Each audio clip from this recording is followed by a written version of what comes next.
Hey, what's going on, everybody? Xbox All In channel, Sega Forever here, bringing you back to the Wrecking Crew podcast. As you know, we do this every other Friday night. Good to be back. I have a lot of Xbox stuff to talk about.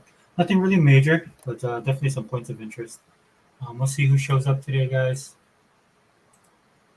As you know, and I'm trying to see if this thing's streaming. For some reason, it's not showing. Oh, here we go. Hold on. That's what I was kind of worried about because I could not see the stream on my YouTube channel, even though I selected it. I know it's been a bit laggy lately. So, oh, there we go. Yeah, I can see it. Okay, we're live.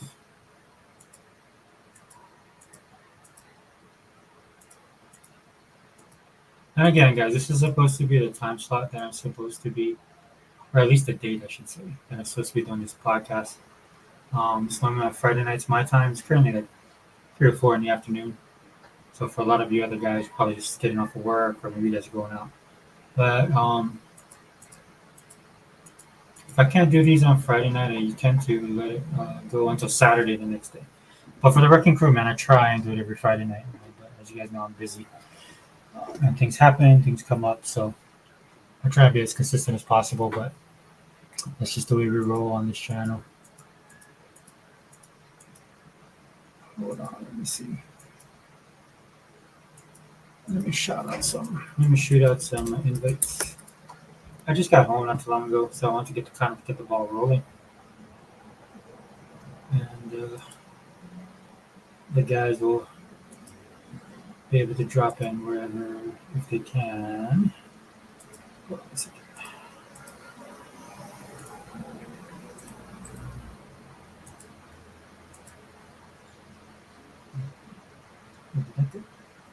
Man, dude, sometimes this thing is just weird. I'm not gonna lie.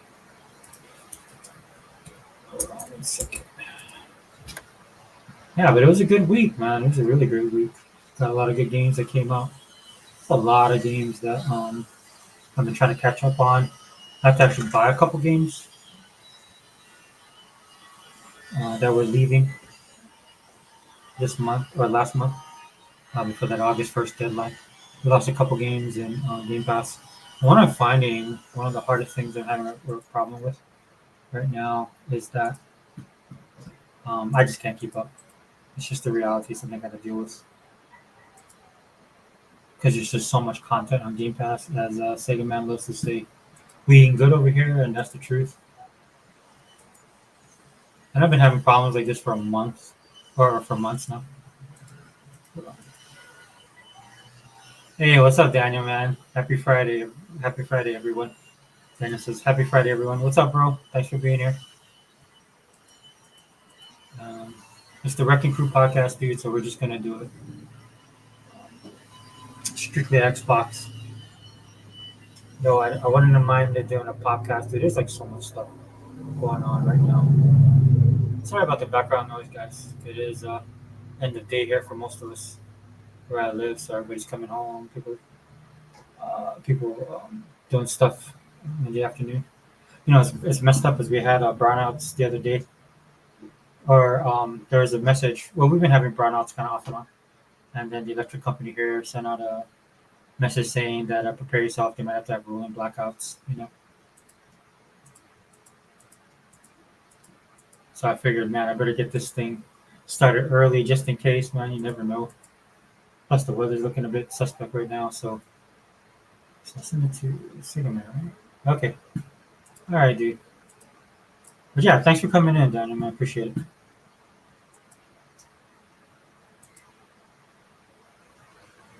I guess I'll keep this open.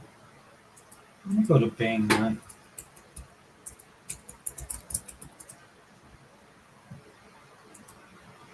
Because there is quite a few things we can discuss when it comes to Xbox. I think one of the biggest news stories I saw today. It wasn't surprising to me because I mean the writing's on the wall. But Game Informer, if you guys didn't see the article, Game Informer is no longer a thing, right? They just kind of announced it today that they're closing up shop. and they're not gonna have. Cause I used to get their digital, but I still when it comes to magazines and publications, guys, I still like to read them. I like to take them with me when I go places, just to kind of read them. I'm old school that way. But a message came out saying that it's over for them. They're packing up. You know, again, I know when it comes to video games and stuff like that, the media is hyper focused on everything that happens with Xbox, like their layoffs, um, if their console is going to exist, uh, right? If the division is going to be shut down, if Microsoft's just going to sell off Xbox brand and all that kind of stuff, all that craziness, right? And ironically, man, a lot of the times when this happens, it's pushed by the gaming media. And the irony for me, of course, is when they start, like with Game Informer going out of business. And I don't think Game Informer was a bad publication per se, right? But like every other gaming media, dude, it's just like an echo chamber.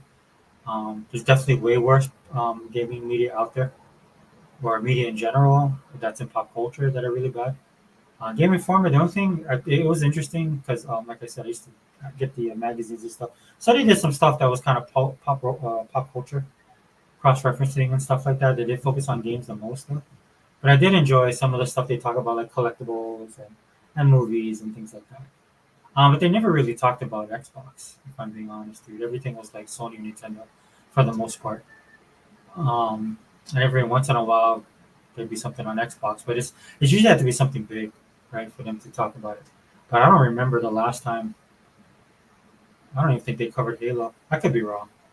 But with a lot of those publications that I just fell off, dude. A lot of the publications I used to read that I thought were really good, they disappeared.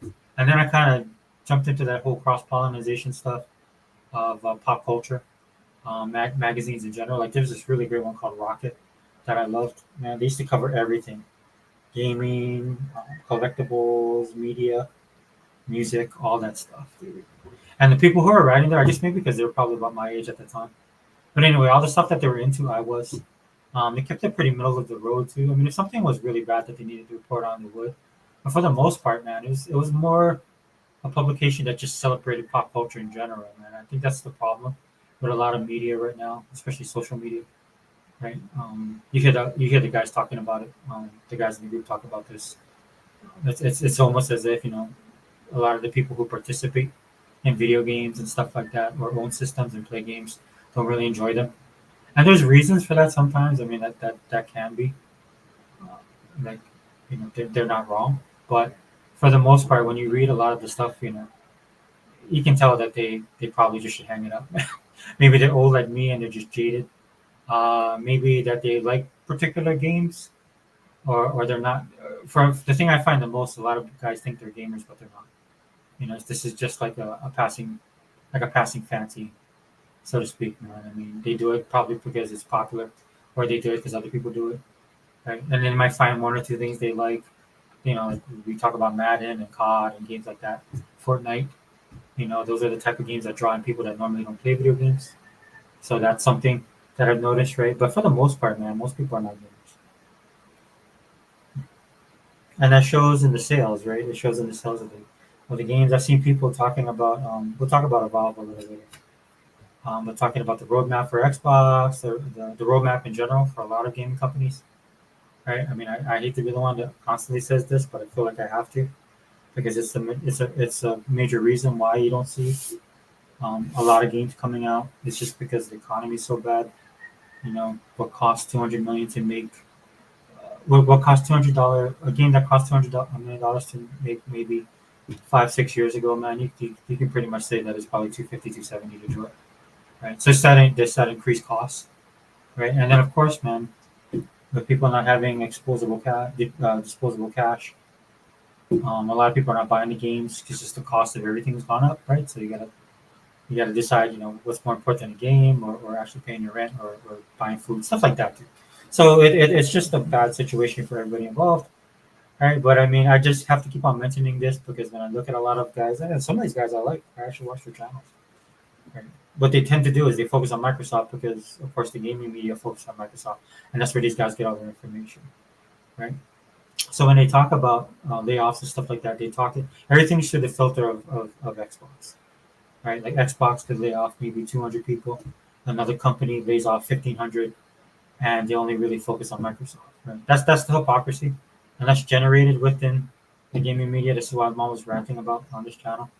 And the reason I'm bringing this up now, as I said, like Game Informer, Game Informer is no longer a part of that problem.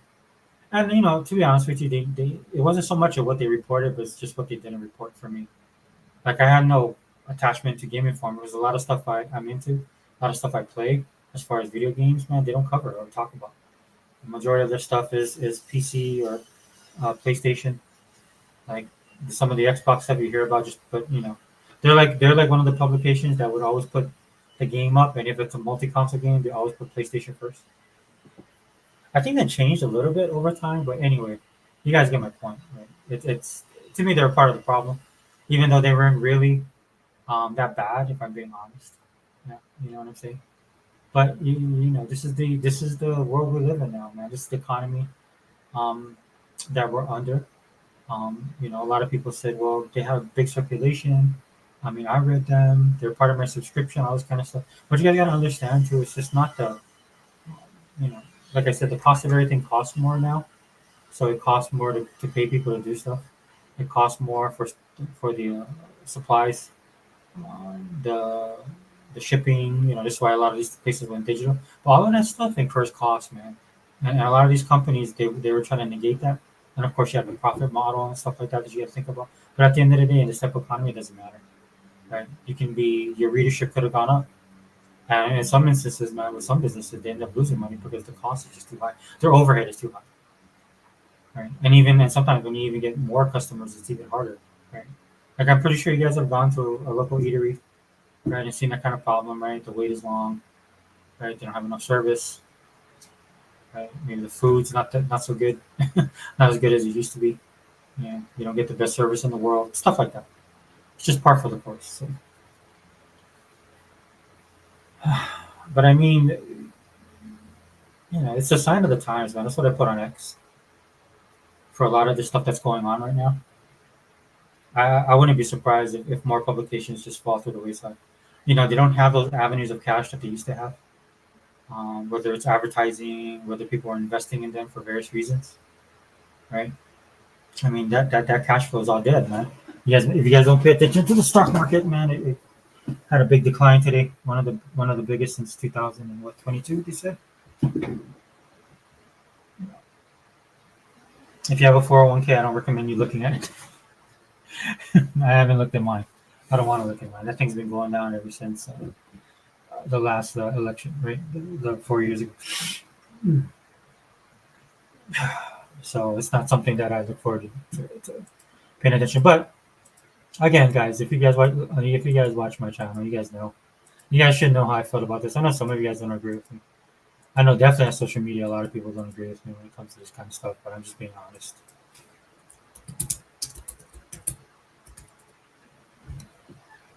Let me see the news. Interesting. Interesting.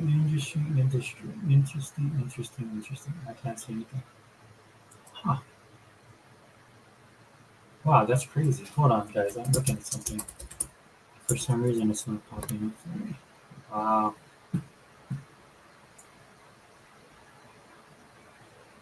Okay, never mind. It is what it is.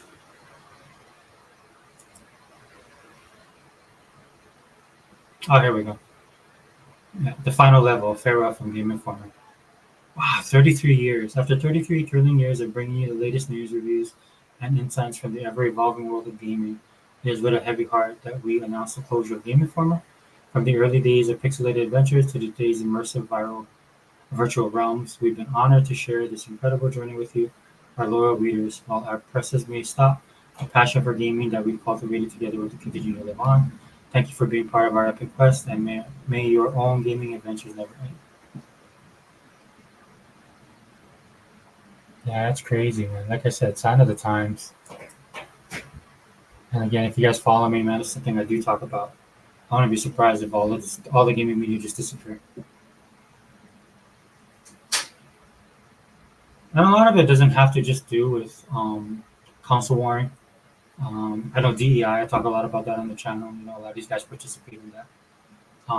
But even that, right? I mean, that's part and parcel of the problem, right? But I mean, just the simple fact that they're just competing with so many different avenues right now that people gotta, spend their money on, and they're competing with just people's opinions, man. I mean, in Game Informer, I don't know. Like I said, they're pretty vanilla, but you know, the IGNs and all these other places, right? These are the guys that give their opinions and stuff like that, and a lot of times they're wrong, or they're misinformed, or they got a bias, and people are tired of that, and people don't need to actually listen to these guys.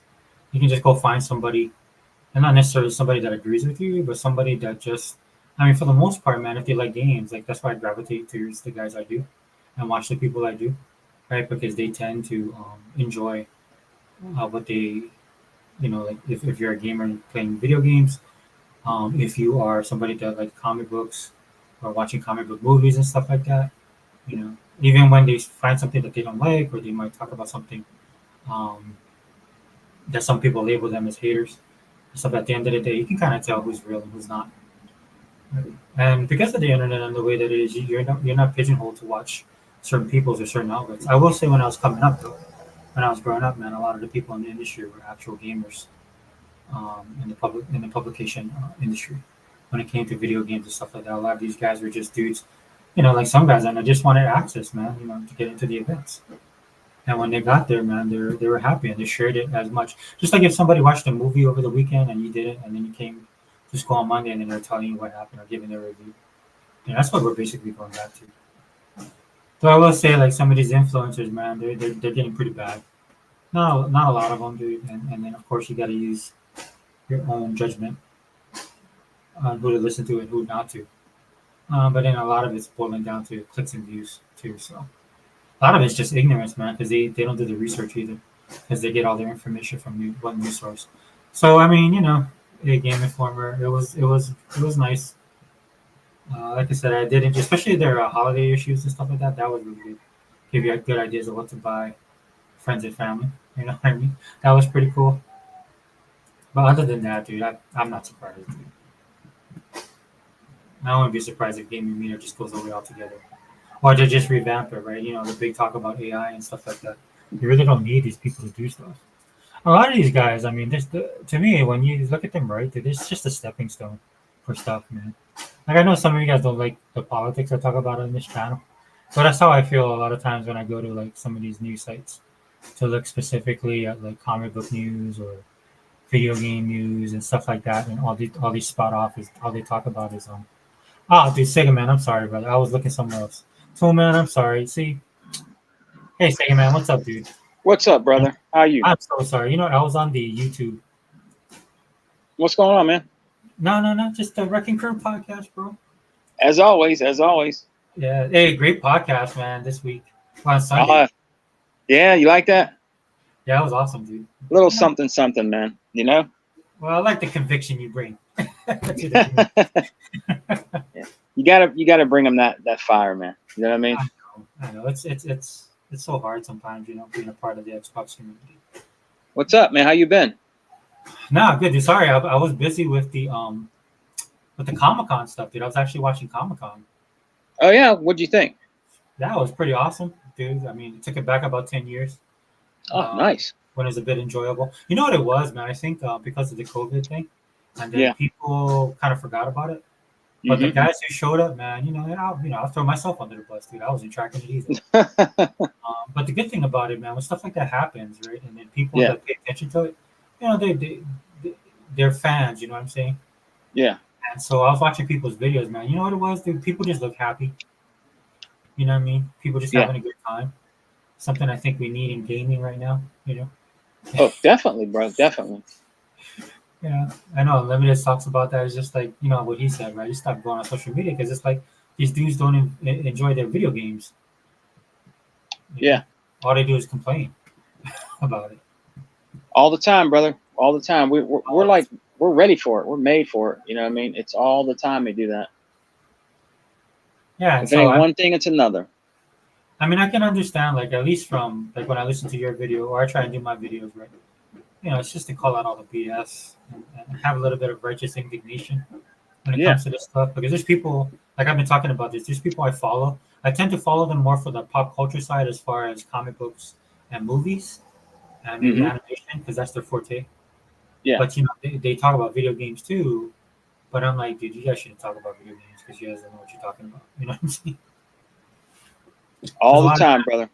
well, they follow that narrative about Xbox, and you can tell they just get the latest headlines and talk about it in those cases. You know what I'm saying? So Hey, man, you've been having Google Poll on us. Great.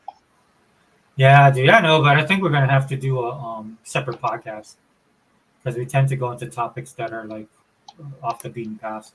So Do it, man. Yeah, that's good that you get him on there. That he was been always been a part of our chats for so long, but it's good to chop up game with Google Poll, man. It really is. It's awesome that he comes and does a podcast with you, or if we're in there with us. I mean, what's up, Tool Man? Yeah, it's crazy, man. I'm glad that he's doing that. That's awesome to have some of the chat come and speak their mind. You know what I mean? he's a very he has a lot of passion and opinions.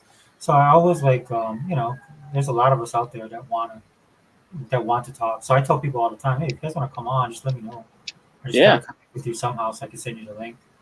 Yeah, I think that's cool, brother. Taking forever, you get him to come on there. That's cool. A lot of them are, some people are probably shy, don't want to come on or whatever. But that's good that he comes on, man. It really is. Well, I think because like how Zobi comes on Yeah. every once in a while, and Zobi will always be Zobi. You know, I'm not, I'm not. I Yeah. told Bobo, I'm like, dude, if you have anything to say it, dude. I'm not gonna like. It's not that I'm not gonna kick you off. And Right. everybody can have an opinion. Yeah. And that's how I am on Twitter, man. I had some guys message me and stuff like that. I'm like, look, dude. I mean, you can have your opinion. I'll have my opinion. I Mm-hmm. don't. It doesn't mean I'm gonna block you or anything. In fact, that's what I tell people all the time, dude. I don't have to block people. People block me because they don't like the stuff that I say. You know what I mean? And I'm like, I'm fine with that, dude. You know, for me, it's Yeah. just consistency. That's the most important thing. You know? Yeah. And I have people. After I did that video, I think some dude said, "You're too old for this," or "Grow up," or something like that. I'm like, man, I must have pinched a nerve with you, bro. I mean, you're on here, saying, saying all this stuff in my chat. You know what I mean? Because I think you're hurt because I'm telling the truth. You know what I mean?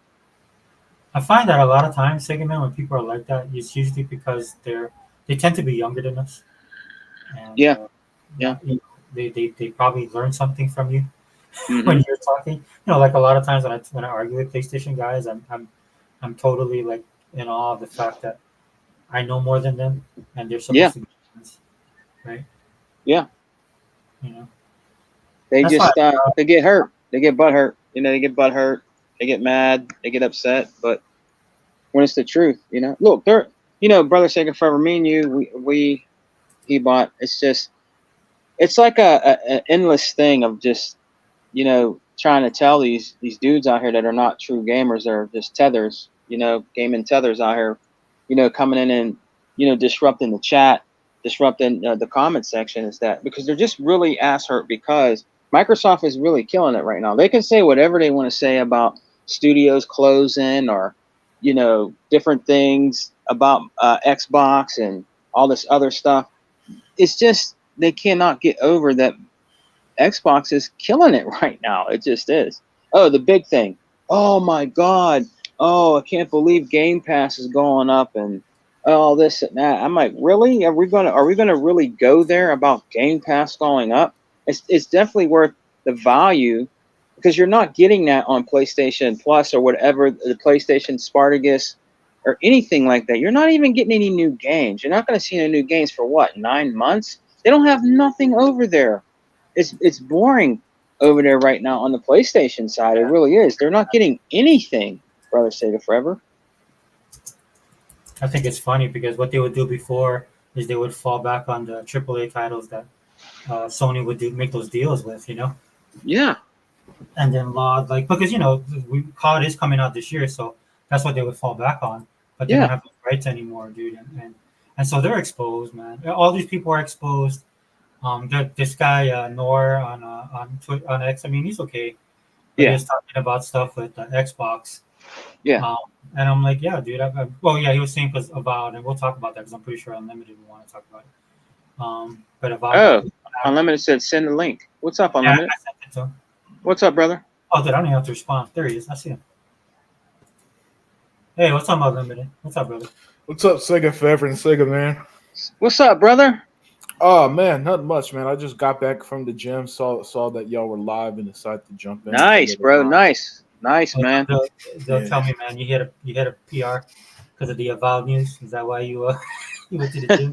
Oh yeah. Hey, look. By the way, but before I get into that, can I give a big shout out to self-proclaimed Xbox fanboy Destin Legary? Why? Uh-oh. Why? And listen to this, Sega man. Uh-oh. And shout out to 100 because he talked about this the other day. Yeah. So pretty much when it first came out that Avowed was being delayed at 2025, Mhm. self-proclaimed fanboy. Now remember, he's a fanboy, so he should know about Xbox to the extent that we do, right? He said True. that Xbox lineup is dry. No. In fact, Xbox lineup is so stacked. The reason why they moved it to 2025 is because they got too many damn games at the end of the year. I mean, just listen to this lineup. Just listen to this lineup. All right, this year alone, I'm going to start with 2024, then hit you with 2025.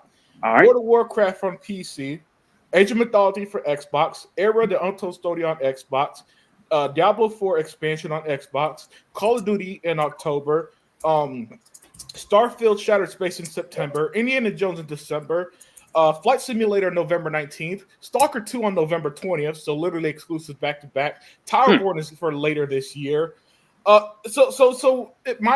that's not saying, and that's just the first party stuff, the exclusives, right? Yeah. Where would Avowed have fit there? Bad Booty, by the way, what we're seeing is what Bad Booty said about a year ago, right? They got so much content, they're figuring out how to even release this stuff. So what they learned is that we got too much damn games, so we got to push one of them back, and it ended up being Avowed. And Avowed coming out February 18, 2025, I think is perfect. It's early in the year, something that Xbox don't traditionally do. So it's going to be new for them. But listen to their 2025 lineup now, Sega man. Avowed in February, South of Midnight, Doom the Dark Ages, Fable, Perfect Dark, Perfect Dark. Hold on, let me see if there's anything. Oh, Gears of War E-Day. Yes. State of Decay 3 is coming out next year, and Call of Duty 2025. Listen to this. This is what gets me. In a world where people just, so many people want to tell you that Xbox is dead and Xbox is dying and this and that. It's the opposite. Xbox has too much damn content to the point that I just listed like 18 games right there. Yes. Off the top of my head over the next 16 months. So yeah, Valve gets delayed. Okay. We literally have we still got 4 or 5 exclusives coming in the next 4 months. Shattered, by the way, Shattered Space, Starfield expansion is going to be huge. That's going to be like a new game on its own. With the handcrafted world and everything. The Diablo expansion is going to be huge on its own. That's why the damn thing is expensive. I swear, it's like the price of a new game there and there for the Diablo expansion. You know what I'm saying? So my thing is, Xbox is. And please, you guys, since you guys have been in gaming longer than I have, please tell me a stretch that has been this damn good that we're seeing for the next 16 months. Because the only thing that I could possibly think of is maybe the Dreamcast when it first, the Dreamcast launch lineup in first few months after that was pretty phenomenal. Yeah. I can't think of a stretch this good. Me either. And here's the kicker: all the games are different. It's not like Sony. They only make one type of game, and they're struggling to even release them now. You know what I'm saying? Yeah. And then, by the way, Sony killing Bungie. Come on, guys. Where's your clickbait headlines, man? Where's your rage bait headlines? They ain't saying nothing about that, Unlimited. Yeah, you remember Xbox killed Activision earlier this year. Yeah. It's a miracle we're even getting the games from Bethesda Activision because they killed them when they closed down those studios. So I need to see that headline because Bungie, they picked up Bungie around the same time Activision, Microsoft first picked up Activision, and they released 0 games. Yep. Bungie has to release nothing. And apparently they canceled Destiny 3. I was reading. Damn. Yeah, so Sega Man and Sega Forever.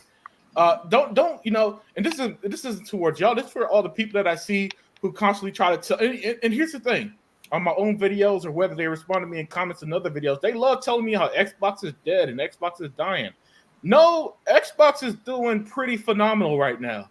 You know what I'm saying? And by the way, guys, I'm not blind. I see y'all port begging out there for these games. Don't think I'm not seeing. Don't think I'm not seeing y'all pretend. And by the way, the way that they think they're clever with their port begging because this how they're trying to portray themselves as some saviors, as if the games go to PlayStation, they'll be saving the games. Guys, y'all don't even buy your own fucking games. Yeah. That's why every studio, that's why the Forspoken studio shut down a month after they released that game. That's why Square Enix is every quarter Square Enix talks about how much of a failure their games are, and all of them are half of them are exclusive to your console. You know what I'm saying? It's got nothing. Oh, you got. Listen, I could mention Concord what's the point? That game was dead. The millisecond it was shown that game was dead. So I could really count that as a game, you guys, because y'all won't even count that shit on your list anymore. So they got nothing, and as a result, to protect their little egos, they're going to try to sit there and port back for Xbox, pretend that but we got 60 million consoles sold. Yeah, that's why only 1 million bought Stellar Blade, and y'all pretend that selling to less than 1% of your base is a success.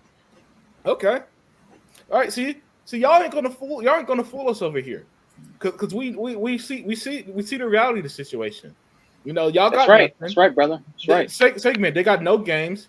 Their console choice have no momentum. They're hoping and praying that this mythical PS4 Prime, PS5 Pro does something. I mean, my goodness. I log on to YouTube and half the damn podcast is about a PS5 that's nowhere to be seen, right? Yeah, a PS5 Pro that's nowhere to be seen, right? So they're hoping and praying that does something. They got no games. They got 0 games this holiday.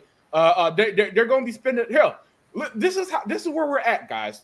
They will be spending more money on Xbox games than PlayStation games this year. Am I lying? No. The numbers at the end of the year is going to prove Sega Forever. Call of Duty is going to be their number 1 selling game. Minecraft's going to be up there. What else they got? Overwatch is going to have way more players than Concord on PlayStation 5. You know what I'm saying? Fallout did. Hey, what's up, Fatal Blaze? Fallout did big numbers on PlayStation, Xbox, and PC. Something like 500% increase thanks to the show this year on all platforms. So Sega Forever. That's where we're at. And so Xbox is dominated on their own platform and on your platform. I'm in heaven, guys. I'm in heaven. I'm good. So without being delayed, listen, everybody knows I've been hyping that game for like 4 years now, since the game was first shown. I love Obsidian. I love their RPGs. I can't wait for Avowed. It sucks that I gotta wait a few months longer, but hey, in that time I'll be playing Towerborn and Stalker and Starfield and Flight Simulator and Indiana Jones. You know what? You know what I'm saying? So and don't add that with the games like Assassin's Creed and whatever else third-party games. I saw that Visions of Mana game, which looks like a pretty good JRPGs coming out on Xbox. You know what I'm saying, Sega Man? Yeah. How can I forget the obvious, the multi-billion-dollar success that's Game Pass, right? Game Pass has so many damn day one games on its own that truth be told, honestly, let's be real. If you're subscribed to Game Pass, you don't really need to buy games. I know that sounds blasphemous. I know if T-Bot was here, he'd rake me over the coals, right? But I'm not telling people don't buy games. No, spend your money where you want. Right. But I'm just saying, if the money's a little tight, you got $20 in bucks to spare, you're good. You know what I'm saying? You're good, and then you're getting new games released literally all the time. Day one, not only new games, day one and day one first party games. I don't, guys. I listen. This is to me. This has, I gotta say, I've never been happier in a delay in my life, because when Xbox, did y'all see that image? Maybe I should put it on screen of Xbox just showing off some of the first party content. Give me a minute, guys.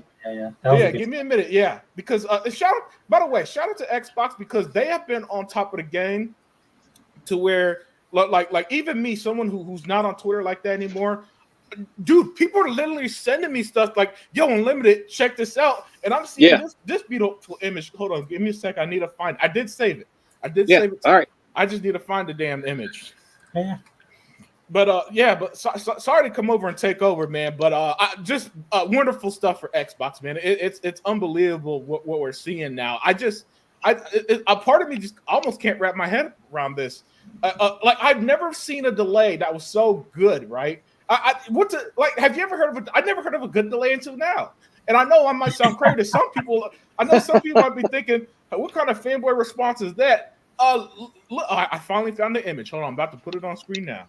Guys, this is why you can't get mad at Xbox. Present, share. All right, put that on screen for me, please. Gotcha. This is why you can't get mad on Xbox. Look at this. Right here is just man. 13 games alone. Mm-hmm. That's just some of the games they'll be showing. Stalker 2's not on that on this image, which we know is coming out. State of K2's not on. I mean, State of K3's not on that list, which we know is confirmed for next year. Perfect Dark's not on that list, which is confirmed for next year. You know what I'm saying? So yeah. And by the way, that we still got games like Gears of War EGDAD not on that list. Contraband not on that list. You see what I'm saying, guys? So the fact that I'll be playing Avowed 3 months later than normal, look at it's worth the wait. Yeah. And the wait's going to be beautiful because now I got time to play other games. That's right. I've never Sega forever, man. I've never seen a situation like this in my 30 plus years of gaming. You know what I'm saying? As great as the Sega Genesis was, and maybe because I was a kid then, but not this, man. Not this. Not in this not in 16 months. You're getting all this plus more. This is unbelievable to me. I mean, when I saw this image, it blew me away. It really did, man. But you know, maybe you guys feel differently, man. Maybe you guys are like, "Oh, Lemonade, shut your ass up, man." Nah, bro. Nah. I feel what you're saying, Unlimited. I feel what you're saying, man. We're cooking over here on Xbox, man. We're eating good. We always been eating good. We're cooking, bro. They don't have nothing.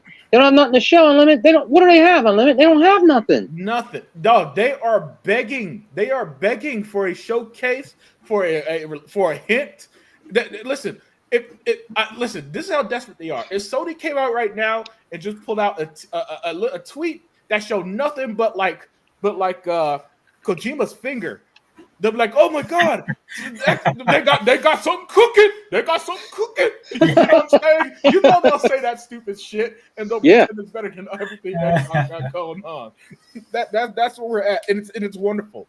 It's wonderful.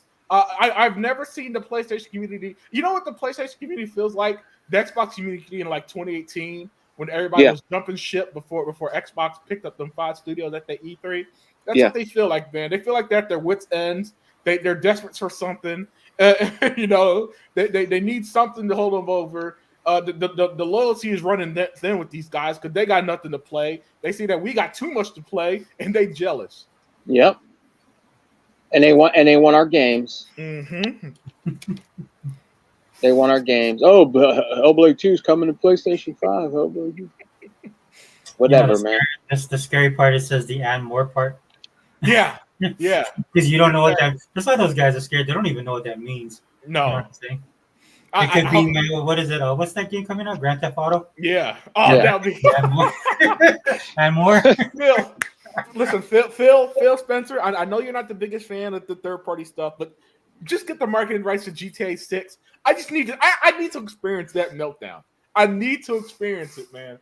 Like I will go live. If that happens, I promise you guys, the minute that news come out, I'm going live. I don't care. I don't care if I'm in the Pitcairn Islands with E-Rock, man. I am finding internet access and I'm going live and I'm talking all this shit because that meltdown is going to be glorious. Yes, it is. Yes, it is. I mean, they can barely handle all the COD meltdown right now. Yeah. Why would Dustin Legary say it's dry? What the fuck? Why would he say that shit? He always says that, bro. He's fickle. That's why I don't like him. That dude is like, you know what it is? They ebb and flow with the news. Yes. And then they're on social media way too much. Yeah. I mean, I'm on social media too, but gaming. Yeah. Yeah. So, I mean, you're on social media, but you got something called common sense. Right. And to Sega Forever's credit, he's in on it. You know what I'm saying? He sees it for what it is. But not like people like Destin, they take that shit too. They take it literal. So he thought he was gonna get brownie points by saying Xbox had a lineup was then because of delay, and I believe everybody shut his ass down right after that. Oh, here's a Faded Blaze. I forgot about this. He said, "Oh yeah, THQ Nordic had a showcase.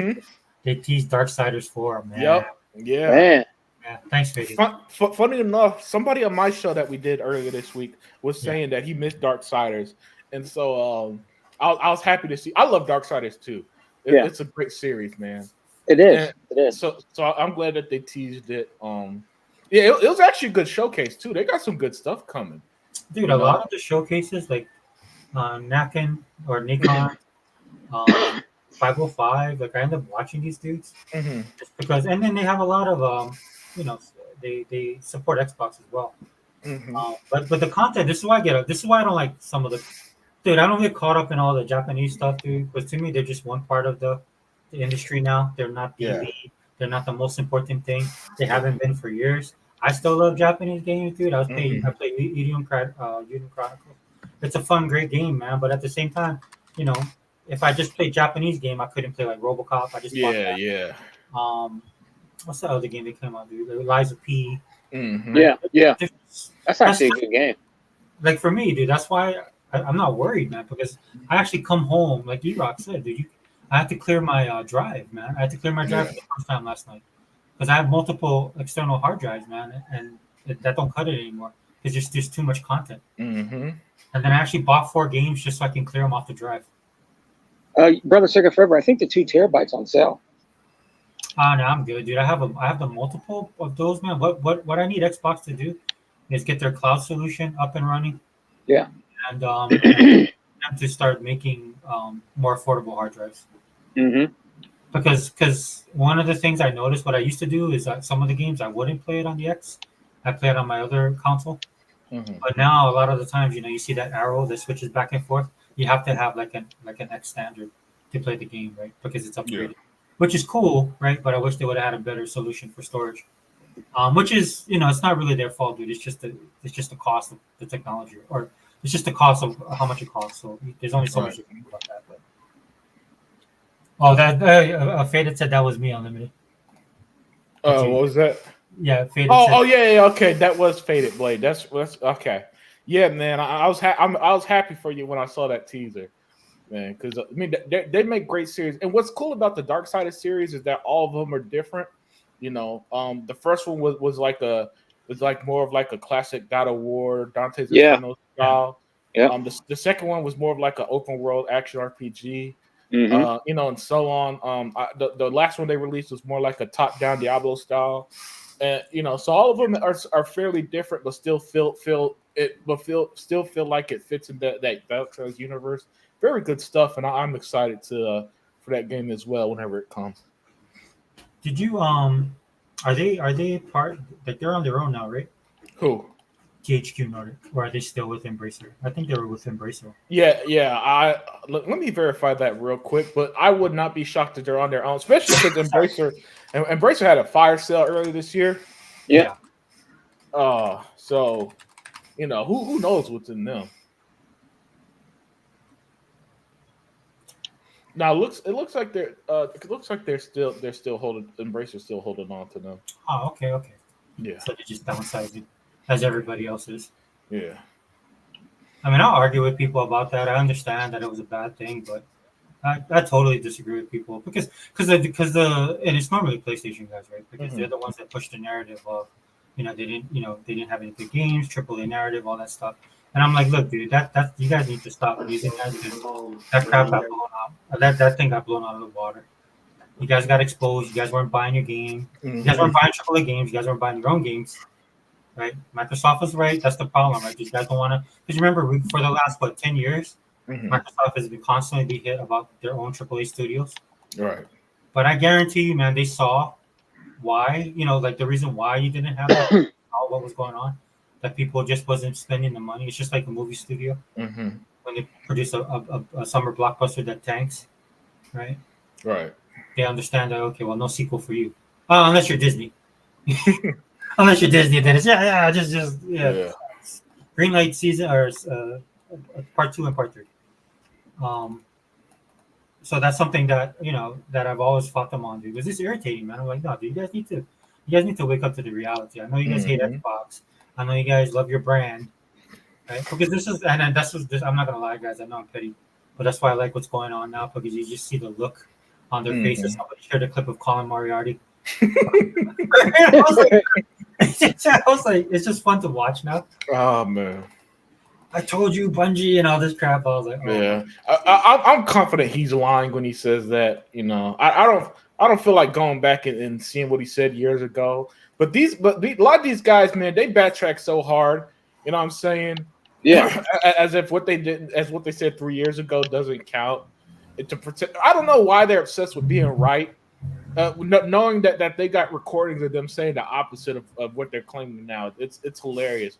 But I would not be surprised if he was one of them people like, oh, we got Bungie now.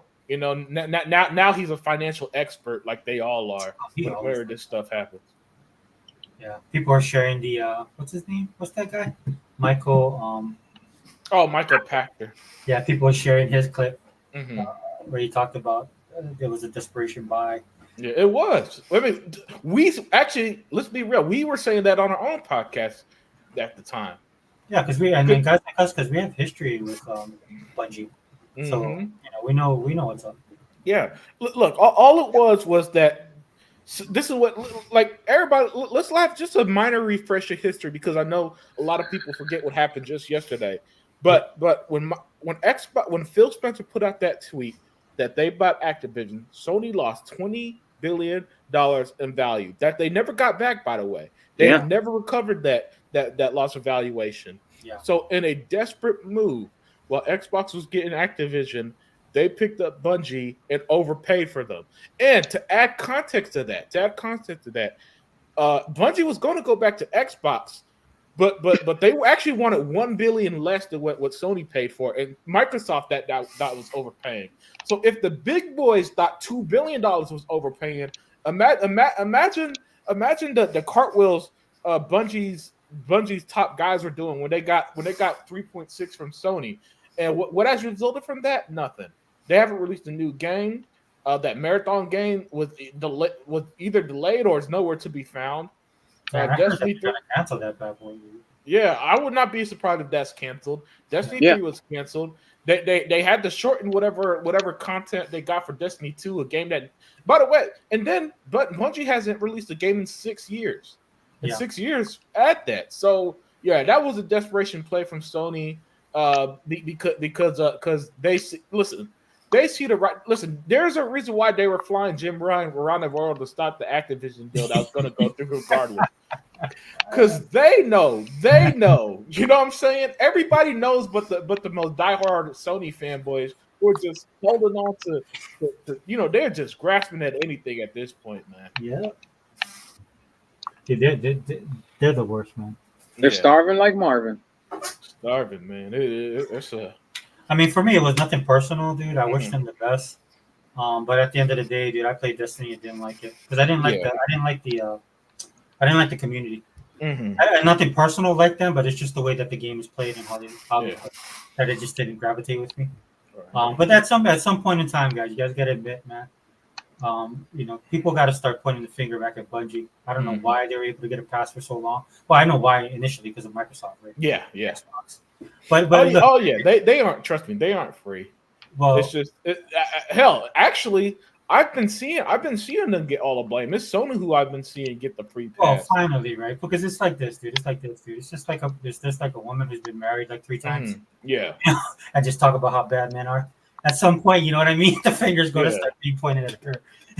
That's what I feel like with Bungie, and that's good, dude. yeah. Actually, that's funny. That's so apropos because they're on the Xbox, then Microsoft, then Yeah. Activision, now Sony. It's like, It's like, maybe the problem's not. yeah.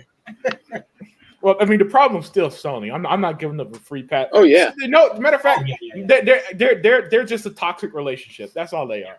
It's like with Activision and Microsoft, they were the good guys who try to make it work, and we're trying to work with them, but Bungie thought that they saw better. Yep. But with Sony now, They saw worse. Yeah. But Well, I think Sony at the end of the day, though, but I'm cracking up, man, because all these people are mad about that dude buying all those cars. I'm laughing. Dude. I think it's hilarious, dude. I was like, yeah, dude, you took the money and ran. Yeah. You guys came in. You guys were panicking. You guys weren't thinking straight, like like you guys never do, actually. Yeah. You know, you guys made your bed. Now you guys got to sleep in it, dude. You guys won't pay that guy. Because a lot of times the people is like, oh, why doesn't he do stuff? Like, dude, that's his own money that he got off of you guys. So hey, it is what it is, man. Yeah. That's what I always find funny when people be pocket watching. Dude, the money's in his account. What do you want him to do? Just be like, well, I guess I got to give this back. You know, listen. Nate, show me a person in the world who would do that, and I'll show you the number 0, because not a soul in this world will give their money back. No matter what the context is. But by the way, Sony, let's not forget when Sony apparently paid $1 billion to make sure Bungie had no layoffs. Right. Yeah, man. Yeah. I remember all that, man. And people try to champion them as the saviors of gaming or something. Oh man, it's funny. It's funny seeing their world just this generation. I gotta say, this generation has been just absolutely horrible for Sony, because it's so fun watching nothing go. See, last generation they got a patch, and so all their hiccups were covered up, right? But since the Series X and S generation, everything's just being exposed for them. The question is now, will the gaming media and will they just embrace it, or will they continue to live in denial? Because what's going to happen is going to happen regardless, and they can either accept it now and prepare for the inevitable, or pretend to be shocked when Sony releases more bad news. Oh, they'll be gone, I think, dude. Honestly, that's what we were talking about earlier. Game Informers no more. Yeah, closed up shop. Yeah, that's what's gonna happen to a lot of these guys. Because a lot of them are teetering on the edge now. Yep. I don't think they're going to make it. And you don't really need the gaming media anymore. Right? You see, this is something that I like that Microsoft doing. I think they should have done this years ago. This is what I thought they were going to do when they were the all-in-one box. You know, they start making their own content. They don't need IGN and all these other places. You know? Yes. They get nothing out of it. Yeah. You know? That's why that's why I wish they never got rid of Mixer. Just have their own streaming. Mixer was beautiful.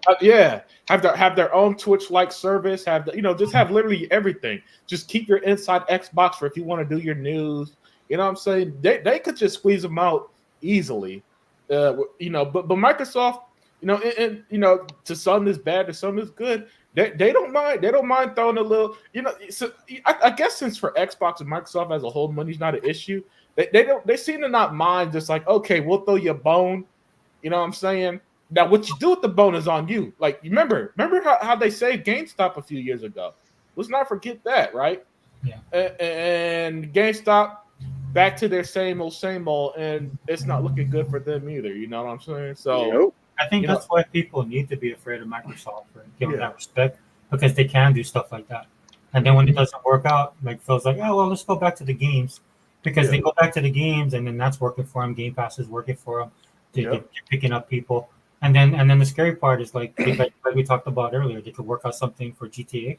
Yep. And at the same breath, they could be like, oh, here's our new streaming service. Yeah. I mean, that's that's the thing. And then like they had the and we can talk about the MAUs and stuff like that. Because they had their financial thing, which I thought was really cool. Yeah. One of the reasons why I like watching the Microsoft stuff is I love Satya always referencing Xbox. He's been doing it for years now. Yeah, that's why I never worried when a lot of people talked about that redheaded stepchild like it used to be. Satya was talking about it from the jump. Yeah, and so he's incorporated. I mean, there's good and bad that comes with that, right? As we see, but at least they have the backing now of Microsoft, right? Yep. So, and I think that's really important, especially now, dude, with everything going the way that it is. But I've always liked that. I've always liked that he's included it. In whatever discussion he's talked about, but I guess the newest thing is what is it? Monthly active users. So that's how bad. Microsoft, I'm bad as in good. Microsoft is. They're like Klingons now, man. They're just making up their own language. And the sad thing about it is it forces even the haters to use it. Because I'm pretty sure, like most people, like I'll include myself, I had no idea what that was. Mhm. And Microsoft was like, well, you're gonna know about it now, and then just drop a bomb, then it goes viral, good and bad, right? But at the end of the day, dude, you're speaking their language. I mean, and then, but what I like about that is that they forced the industry to just start doing the same too, because that's how let's not forget that's how Sony measures success now. And they said years ago that how many consoles we sell is not the barometer for success. You know, it's how many users we got. You know, but it's funny to me because Microsoft really doesn't care. Like people said, oh, Microsoft doesn't care anymore, and people are like, oh, they should care, and all this. No, they honestly do not. That's the worst people. You know, like if you punch somebody in the face and they don't even flinch and just walk away. Yeah, you know better not to mess with that dude, right? You'd be like, oh, damn, you know. So that's but I mean, just the impact that they have on the industry in general, right?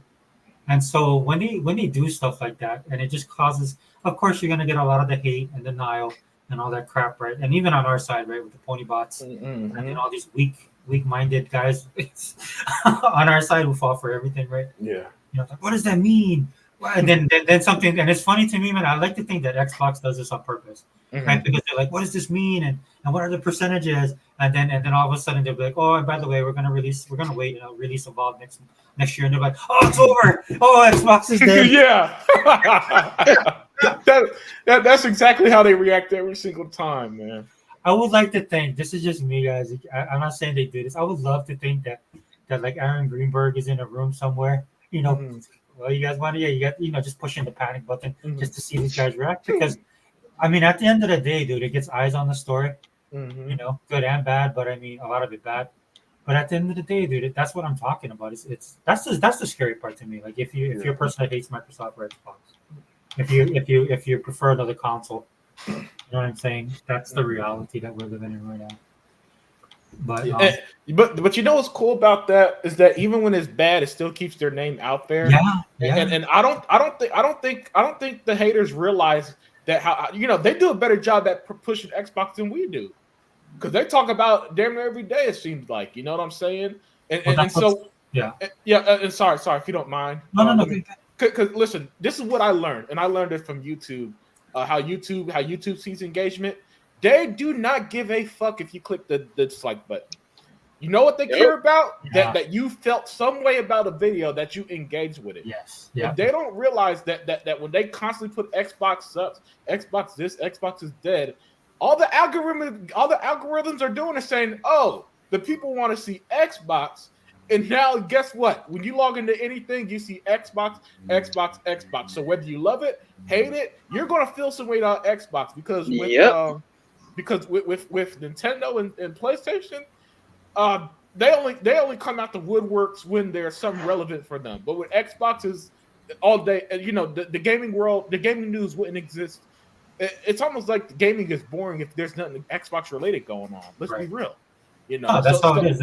They dominate every conversation. Yes. Regardless of what it is. Hey, Unlimited and Sega Forever, how many times have Xbox died, man? How many times, brothers? And they just keep on coming back. They're invincible. They're unstoppable. I kid you not. I swear they die every other month. You know what I'm saying? Yeah, right. I wouldn't be surprised if someone is putting out an Xbox is dead because Valve got delayed, and then when at the end of the month when the Gamescom happened, Xbox is back like they did during the June. Dude, I hope they die. I hope they die every day. Yeah. Every time they die, we get good news. Yeah, right. Yep. According to them, they're dying every time. Every little inkling of news, they're dead. They're dead. They're dead. Mm-hmm. Yeah, dude. So let me go back there. I gotta shout out these dudes, man, because they really had some good comments. Wait. Sorry for this. No, let me share everything. I guess we did that. Oh, here, two man. Jim Ryan around the world in 80 days during the ABK deal was training for the Paris Olympics.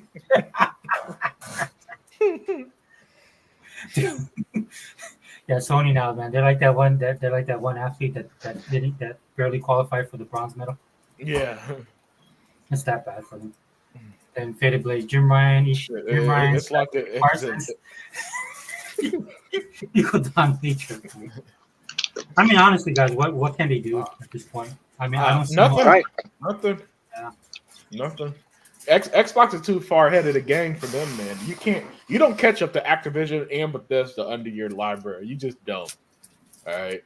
And by the way, remember, for 4 years now, they're supposed to buy Take-Two and Square Enix. None of it happened. You know what I'm saying? Mhm. Yeah. And it's always it's so funny because I could go. I still remember the videos I would put out saying, no, Sony's not buying these publishers. And the comments would argue with me from the hell and back. No, it's happening. No, you see, you wait and see. Yeah, it's been 4 years, buddy. 3 years, buddy. Come on, Sony. Pick up the pace, man. They don't take. Yeah. Listen, Microsoft showed us it don't take that damn long to purchase these publishers. Did you guys hear about the small studio they're creating Yes. within Activision? Yeah, I did hear about that. Yeah, I was reading that one too. For like some AA style games for their Activision. That's I love stuff like that. You know what I'm saying? Again, this is what makes this stuff just so easy to love Xbox, man. They'll even give you some of the good smaller stuff. You know? Yeah, they understand. Like they definitely got the Netflix mentality. Mm-hmm. I mean, sometimes you're gonna have like, who was it? Like they had Chris Evans and Ryan Gosling. I think they did a movie, like a big time movie, or they had Jennifer Lopez to do a movie, but they also realized, hey, dude, we got to do those little side shows or those, like those detective murder shows. Yeah. Right? Because like to me, I'm like, why would anybody watch that? Then I go to work and my friend's like, man, did you see that serial killer show on Netflix? Yeah, and then I go check it out on Netflix. It's like number 3. Yeah, hey man, I can't hate because that's the stuff my mom be watching. Yeah. But I mean, that's why I think gamers got to wrap their mind around that. Mm-hmm. Like that's the future in a sense. Yeah, and it's a good future because gaming should not be just we care, and that's what I hated. That's why I despise that argument last generation. We're well, let's be real. It's the second half of last generation because they were silent when Xbox had Gears 5, Quantum Break, and Sunset Overdrive and all that stuff the first 3 years. That's why I despise the argument of we're the AAA bakers because it's like, dude, gaming is more than that. And then guys, and by the way, you guys asked for the AAA stuff. Look at what you're seeing now. It turned out that it's so damn expensive, it's causing all these shutdowns in people's jobs because it was impractical. You know what I'm saying? It was impractical to spend $200-300 million to produce a AAA game. You know what I'm saying? I was saying earlier, now nobody accounts for the current economy, right? Yeah. What was 200-300 million is like 400-500 now. Exactly. That's why they can't do it because everything went up. Yeah. That's why when these guys talk about this stuff, and again, kudos to Microsoft, kudos to Phil and the guys over there, man, because they weathered all this. They've been taking criticism since 2013. Yep. And 2015, this is what it kind of revolved around now. It's constant war for cannon fodder. But the media ran with this, dude. Everybody ran with this narrative, and they held their guns because they're numbers people, man. They see what was going on, and they took a different course. They were getting destroyed over that too. And look at where we are now. Like you said, right? We're sitting here, and then everybody else is wondering what's going to happen with Sony. I mean, I don't hear a peep out of Nintendo, which that's the way it should be. You know what I'm saying? And so, and then the conversation is always about Xbox. Sorry, bro. Go ahead. Yeah.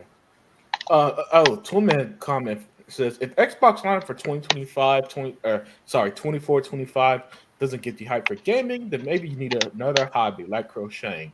Yeah. 100%. Look, Toolman, let's be real. If that image we had on screen earlier said Nintendo or PlayStation, everybody we would never hear the end of it. Yeah. You know, so I'm not going to.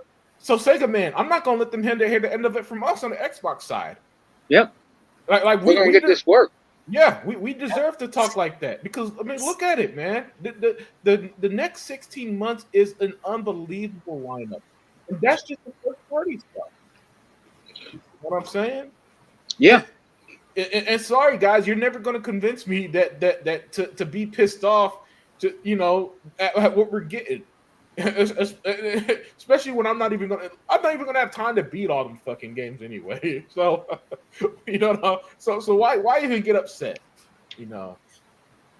There's like so many games that came out. I was watching all the trailers, Mm-hmm. and there was not one game this week that I didn't see that I wasn't interested in. You know? Yeah, That's that's, good. What were you watching that had all that? a lot of the ID like smaller games. Oh, okay. So like because I follow ID at Xbox, Mm-hmm. and then I make it a point to go to Xbox Wire, dude. There's Yeah. games like that drop almost every day, Yeah. and a lot of them are just games that are like I'm sure. Look, if I'm that type of gamer, dude, I like variety, Yes. right? So like Sega Man, I'm like Sega Man, dude. I'll try at least every game out just in case. Yeah. Yeah. But I mean, when I look at these games, I've been doing this for a long time, so I know what I like, what I don't like. Mm-hmm. And then every game that was popping up, dude, I was like, dang, dude. I mean, I could literally just buy 4 games right now and just try and play them, or have them just sit in my backlog of games. And they're not expensive, dude. They range anywhere from like $14.99 to $9.99 to like $29.99. So there's a lot of choice on our side of the aisle, right? And that's something that these guys will. That's another thing nobody talks about. That's why Disney will never catch Netflix. This is why all these other studios will never catch Netflix. That's why they all merged. Yeah. They don't have that content library like Netflix has. Both with Netflix deals that Netflix make, and both the stuff that they create. It is totally that's what Xbox is doing right now. Yes. The only thing that Xbox needs to work on is their international stuff, but that's not even Xbox. I was arguing with people earlier because people started bringing up rehashing the stupid what's that game we all like though? Hi-Fi Rush or Redfall?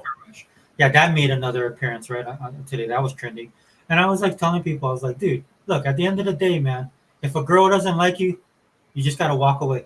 Yeah. Right, and that's what Japan is, dude. Whatever Microsoft and Xbox do, they bent over backwards for this, and for the most part, all they get is a slap in the face. Yeah. Dude, she don't like you every single time. Yeah, she ain't into you, but you know who is into you, right? And then you have Humble Games, 505. You have all the other guys that take the time to go that extra mile and give us the excellence treatment, right? To put their stuff in Game Pass. That's what I'm gonna rock out with, dude. Yeah, and to be fair, they've gotten like Atlas, those guys. I think they got them on board pretty well because they be putting their games on Game Pass and stuff, and they got the marketing deal with that Metaphor game. Yeah. So even with the Japanese stuff, it's not like 100% of the Japanese people are against Xbox. It's just I say this all the time on the channel. They don't care. Like they don't really. I mean, when I mean they don't care about us, they just don't care about us, right? Yeah. And so that's fine. That's fine. It's not a. To me, it's not an affront to us. It's just they have their own thing. But for me, some of these weeaboos over here, right? They're like they want Microsoft to set up like a shop. Yeah. Like buy a block of Tokyo and then Bill's like, hey, here we go. And I'm like, no, it doesn't work that way, dude. Yeah. It just isn't. Yeah, especially if they want to keep making money. You know what I'm saying? Like, yeah, you get what works for you. You know what I'm saying? Yeah. And to me, that's legit. And when I look at Microsoft, I was like, yeah, dude. Like, again, man, my favorite part of one of my favorite quotes is Justice League. When Flash turns to Bruce Wayne and he goes, "What's your superpower?" And he's like, dude, "I'm rich." You know? That's what Microsoft is. And yeah. Don't feel bad about it. Utilize it. That's what I would do. Yep, and they are, as they should. Leverage what you got, man, to take over the industry. Should get better than me because they're actually nice about it, dude. I'd be kicking down doors. I'd be like the mafia, dude. I'd be coming kicking down doors. Where's my money? What's that Goodfellas? That one. Yeah. The one that Rock talks about. That's how I'd be doing it. Say, I thought you was a Christian man. I'll pray on Sunday. Give me that money. Hey, look, man. That's what Matt Booty's for. Matt Booty's the hitman. He's the hitman. I call him Hitman Matt Booty, man, because listen, when the stuff leaked and he was like, "Yo, we could spend Sony out of the industry." I was like, "Yeah, that's the killer right there." Man, that's the guy that leaked it. Listen. Even when Matt Booty speak, he's the guy who said he's short and sweet guy. Yeah. So he says what he needs to say and he's out. Like Phil and Sarah, they give you the presentation. They'll play up to the thing. Not Matt Booty. He says what he got to say, and he Yep. keep it going. Yo, he is their hitman. Dude, you know what, dude? It's in the eyes. Just watch his eyes. Mm-hmm. Like, Yeah. he's he's not telling my friend that. He's like one of those dudes. Like, if he had a problem with you, dude, you wouldn't even know it. You Yeah. just like you go to sleep, then you Yeah. wake up on a table and he'd be standing over you. Mhm. You got you wrapped in saran wrap or something, looking down at you. y'all do know he's the one who decided to close those studios, right? So I'm just saying. I mean, the guy's got some thug in him. That's all I'm saying, man. There's a reason. There's a reason. There's a reason why he was the one who they had purchased the studios. Y'all again. He's the guy that we should be thanking for why Xbox had all them damn studios and publishers. He was going out there making them deals. He was the one that was making the tough decisions. He's their hitman. He's their hitman. I guarantee you, with him there, we're never gonna have a platinum issue again. You know, like how we have a platinum game. Yeah. And I'm pretty sure that's why he did it, man. Because Mikami bounced, dude. Look, I like Mikami, dude. Mm-hmm. I love the dude. Right? I think he's talented, super talented, and stuff like that. But at the end of the day, he bounced. Yeah. Right? And he's the one that left his crew hanging. Yep. I mean, I know people don't like to hear that. I'll say that on social media. They get pissed off. I'm like, look, dude, I don't bow at the altar of these guys, man. They're talented. They're great. They help define the industry. But at the end of the day, dude, he left. So what? Left. So started their own studio, right? Yeah, and I know how these guys think, man. You guys like, oh well, Microsoft. Like, yeah, that's what it is, right? That dude is actually at fault. But Microsoft's to hit the, got to hold the bag. No, man, that's why. Yeah, exactly. Matt Booty. Yeah, do whatever you need to do. Yeah, and I like that mentality of, okay, you don't want to be here, go. Yeah. Don't bounce. Listen, they do not do. Listen, look at all the talent they have. There is under no reason. Same what they let Toys for Bob go, and they made a deal with them right after. They're like, look, we don't need to keep you. We're not going to force you. If y'all don't want the benefit to us, go. You know what I'm saying? They're going to just put their resource, the money that they were probably going to give to Tango Gameworks went elsewhere because the lineup is phenomenal. You know what I'm saying? Hell, that money probably is why Avowed gets an extra few months of development time now to polish things up. You know what I'm saying? So, like you said, like they were talking about the studios that they're creating for the. Mm-hmm. I don't know they're talking about mobile, man, but I definitely believe it's going to be Game Pass.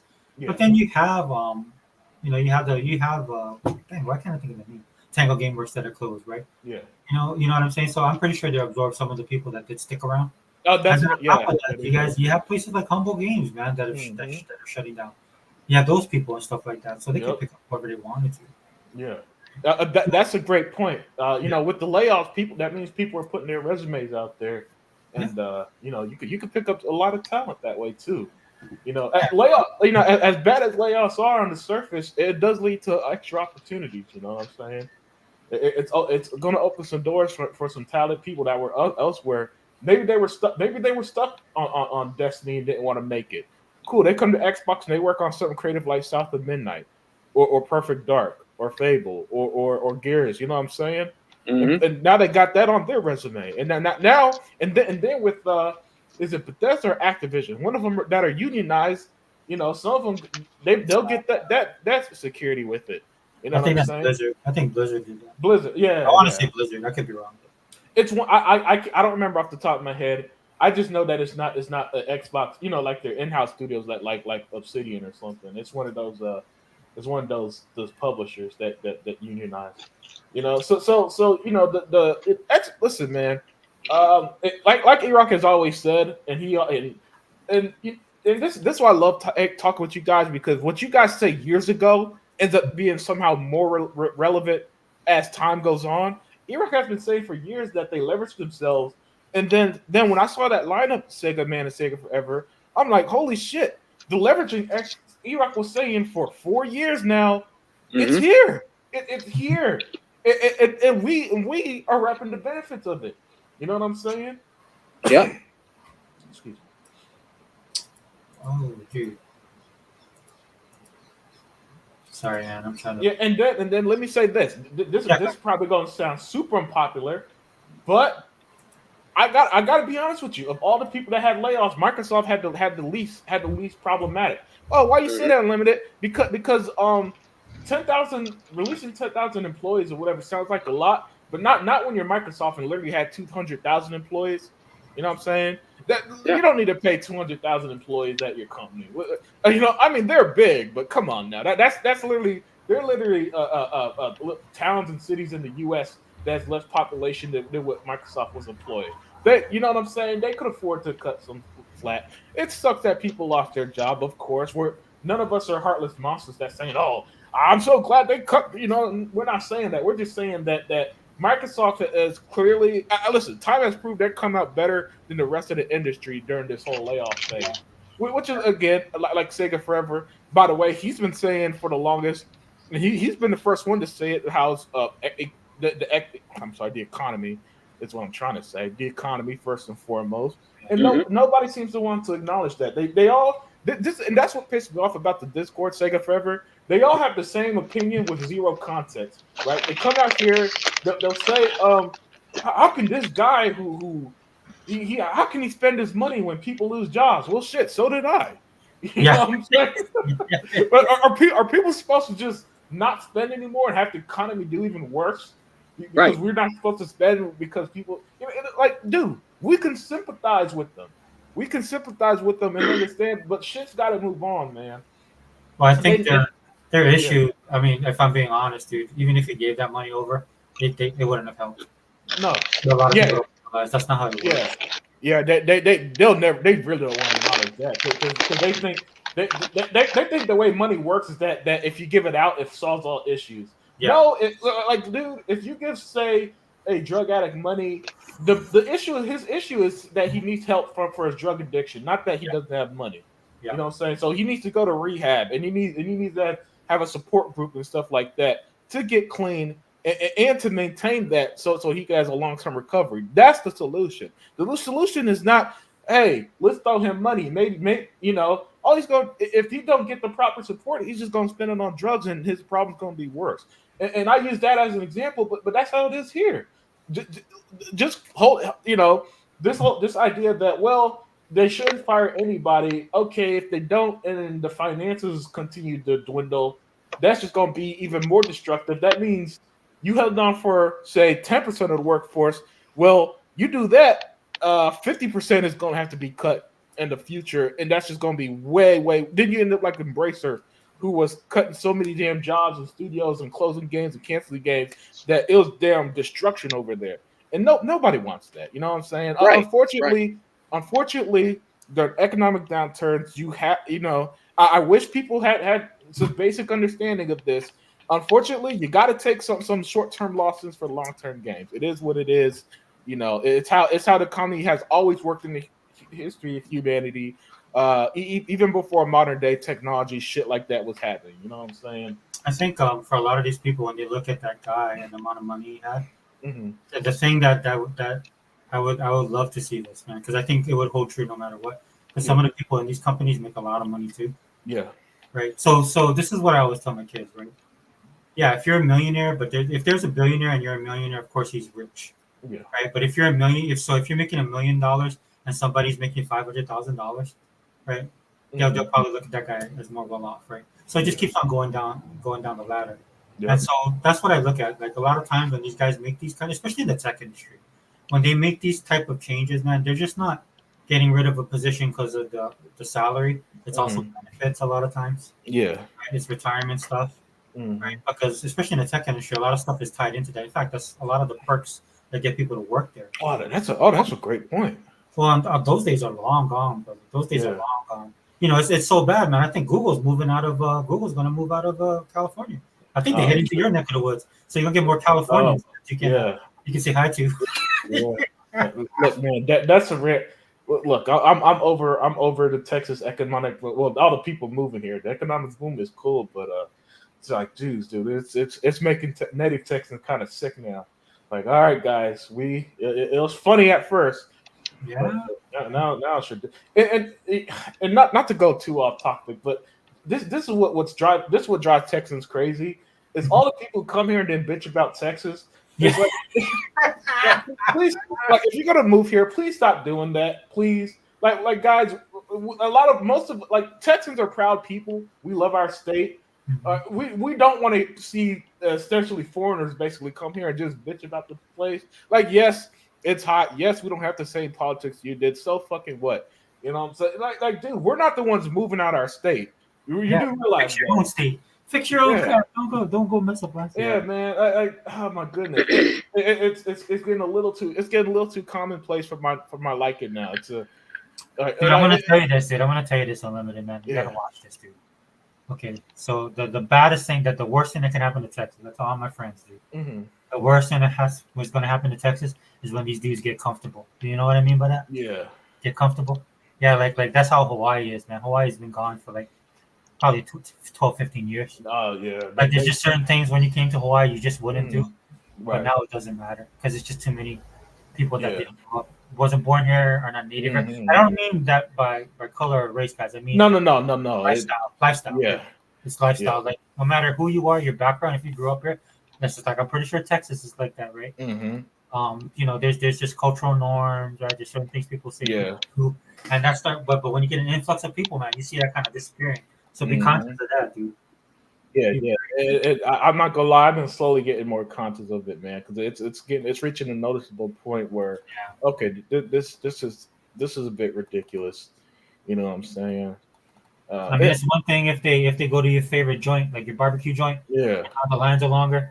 You know, that's one thing. But when these dudes start like implementing their own type of thought processes and stuff like that, dude. Yeah. You know what I Yeah. mean? Yeah, that's when it's like that. Yeah, that's how Hawaii is now, dude. The people do all kind of messed up stuff. Anyway, go ahead. Yeah. But we're talking about Xbox right now. And the homie Zinc made it. What's up, Zink? What up, Zink? Unlimited, you getting that new controller, brother?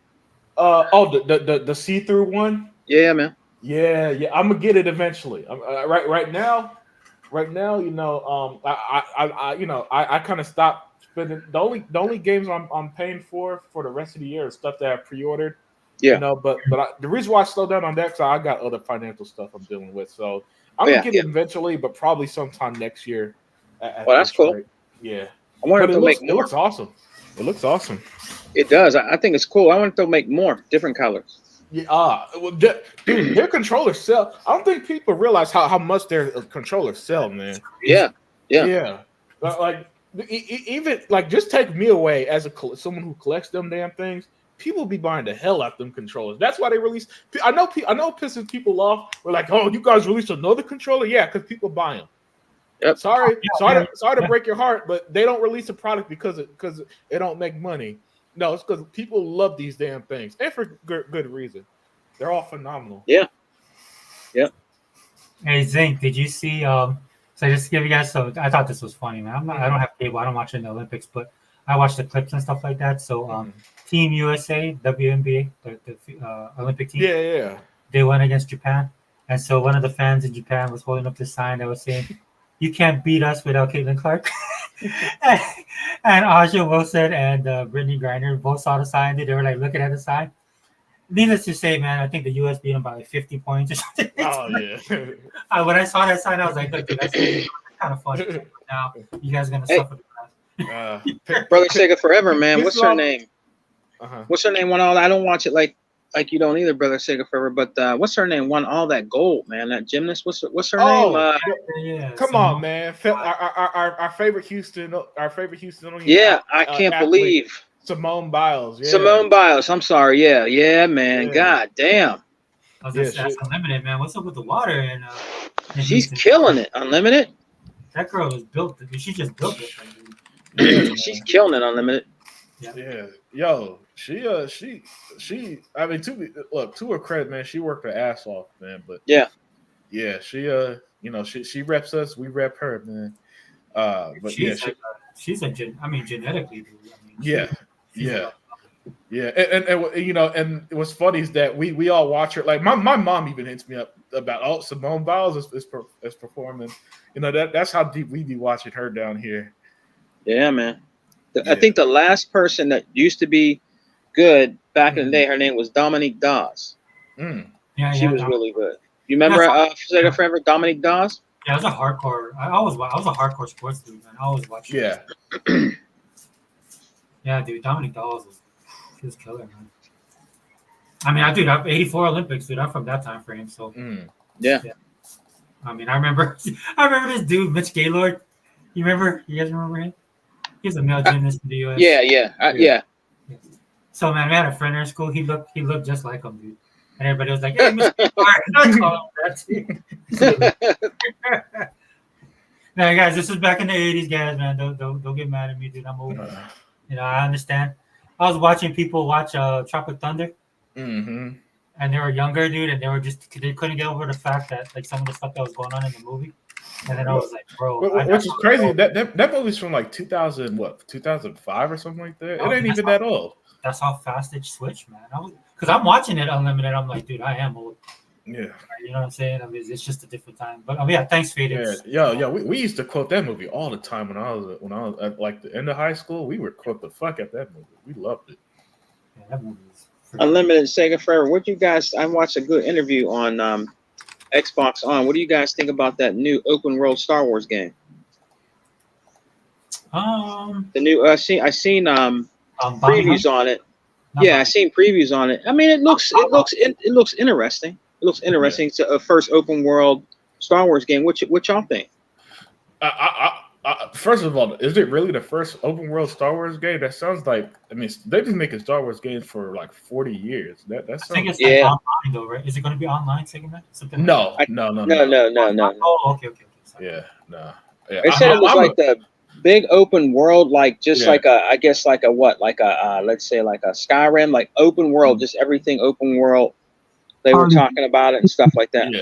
Yeah. I'm looking forward to it, so I'm gonna give it a try. I love open world games though, so that should just be right up my alley. Is that Heatbot? Yeah, it's Heatbot. With the Space Channel. Yeah, the Space Channel 5 girl. Yeah. Ooh la la. A classic. Ended up a little bit. What's up, brother? That's a nice pick too, man. Just here, see what you guys are talking about, mingling about, with a little shit.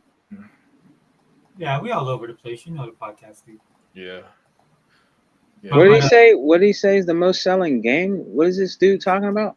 Oh no, Cygnus. MPD Circana reported today that Portal is the most selling accessory. Portal today that Portal is the most selling accessory in any controller. Is kind of crazy.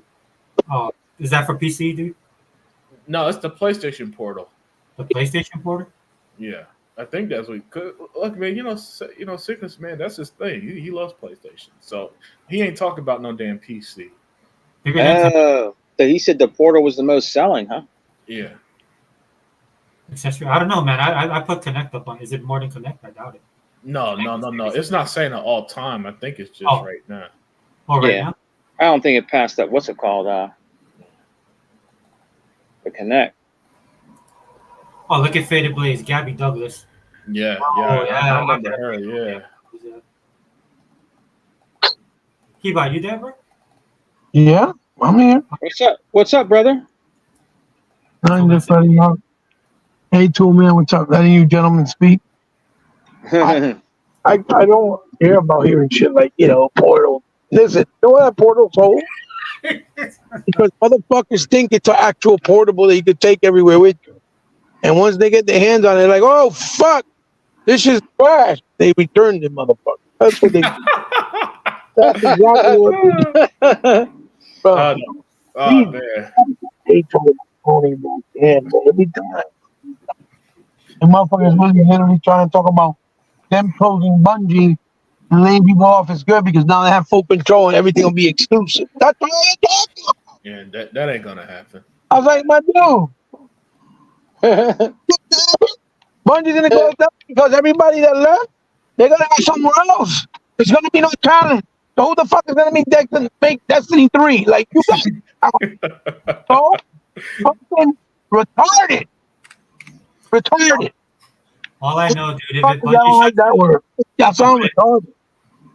if Bungie shuts down, dude, I bet you they'll blame Microsoft or Xbox.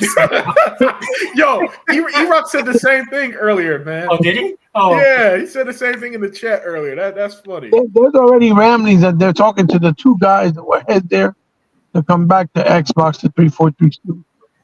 So that would be cool, man. It is what it is. These dudes don't understand the reason why. The real reason why Sony's cutting the cord is the motherfuckers broke. Yeah. Bro, they're trying to cut the fat wherever they can. And listen, if Bungie, it's just a casualty of war. That's basically what it is. That's all they are, a casualty of war. But they get what they deserve because the reality is they left Xbox talking about we got no freedom, we got no freedom, we got no freedom. Microsoft bought Halo off of them. They went independent. Once they went independent, their shit wasn't really doing that well, except for, until they made Destiny. And then, they come out and say, oh, yeah, Microsoft never really made us and forced us to just make Halo, It's just we kind of wanted to do it, but we wanted to be our own studio. We left. And then they go, yeah, by the way, well, let Sony buy us. But, we'll still make it be multi-plat, but we let them buy us when they started to see the hits from Destiny going down with Destiny 2's numbers falling. And now I'm supposed to feel, and we're supposed to feel sorry when they left the team and the company that made them. Get the fuck out of here. Listen, sayonara, you get what you deserve. Oh, well, bye. You'll be all right. You'll be all right. You'll get another job somewhere else. Y'all niggas got talent. It's not like you don't. You know what I mean? Yeah. Besides Luke Smith and Mark Noseworthy, Toolman. That's the two guys. Toolman 55 said Luke Smith and Mark Sega Noseworthy. Forever, brother. Yeah. Sega Forever, brother. The Xbox store just dropped Astro the Acrobat from Sega Genesis, man. Really? Yeah. What the fuck? I still see that in the store, dude. It's gonna be all 4 games in the series. Next month another one. September's another one. October's another one. God damn! I can't believe this shit. I'm gonna buy that shit right now. God damn! Out of nowhere. What'd you say? The Acrobat. Genesis platformer. I cannot hear you. They're making all of them. They're re-bringing them back out so people can play them now. I'm saying they're probably testing the waters because they want to make a new one. So they're going to bring them out cheap. We're going to try them out. If they like them, they see some type of engagement. Oh, we're going to make a new one and then announce it sometime next year. Yeah. Anytime you see that, like out of all things, out of nowhere, Arrow the Archbot, like me, like what? With all the platformers we ever had, you know what I'm saying? And they decided to do that one. Like, we got Rinstar, you had Estelle, guy, you know what I mean? You have fucking Torch, Johnny Bazooka Stone. There's so many. They're supposed to be making a new Gex for Gecko. Gex the Gecko. Yeah. You know what I'm saying? So out of nowhere, they just we're gonna make Arrow the Acrobat. They already remade Joe and Mac, which I hope you guys bought it when it was on sale last month. Yeah, Joe and Mac. Yeah. Shit was, shit was like, I think it was like $5, $6, something like that. Yeah. Which was a great deal. They remade Tukey, which was the arcade game. Got that one. Which also been on sale several times. Yep. You know what I mean? Right now, bro, we're living in the age where I don't know what people always complaining about games, but we got so many games and so many options. It's ridiculous. I just feel overwhelmed. It's way overwhelming, bro. Yeah, man. Like, what the fuck do I play? Look, our brother Poseidon, he fucking gifted me that Arbiter game that's like Roston meets Golden Axe. Yeah, I like that.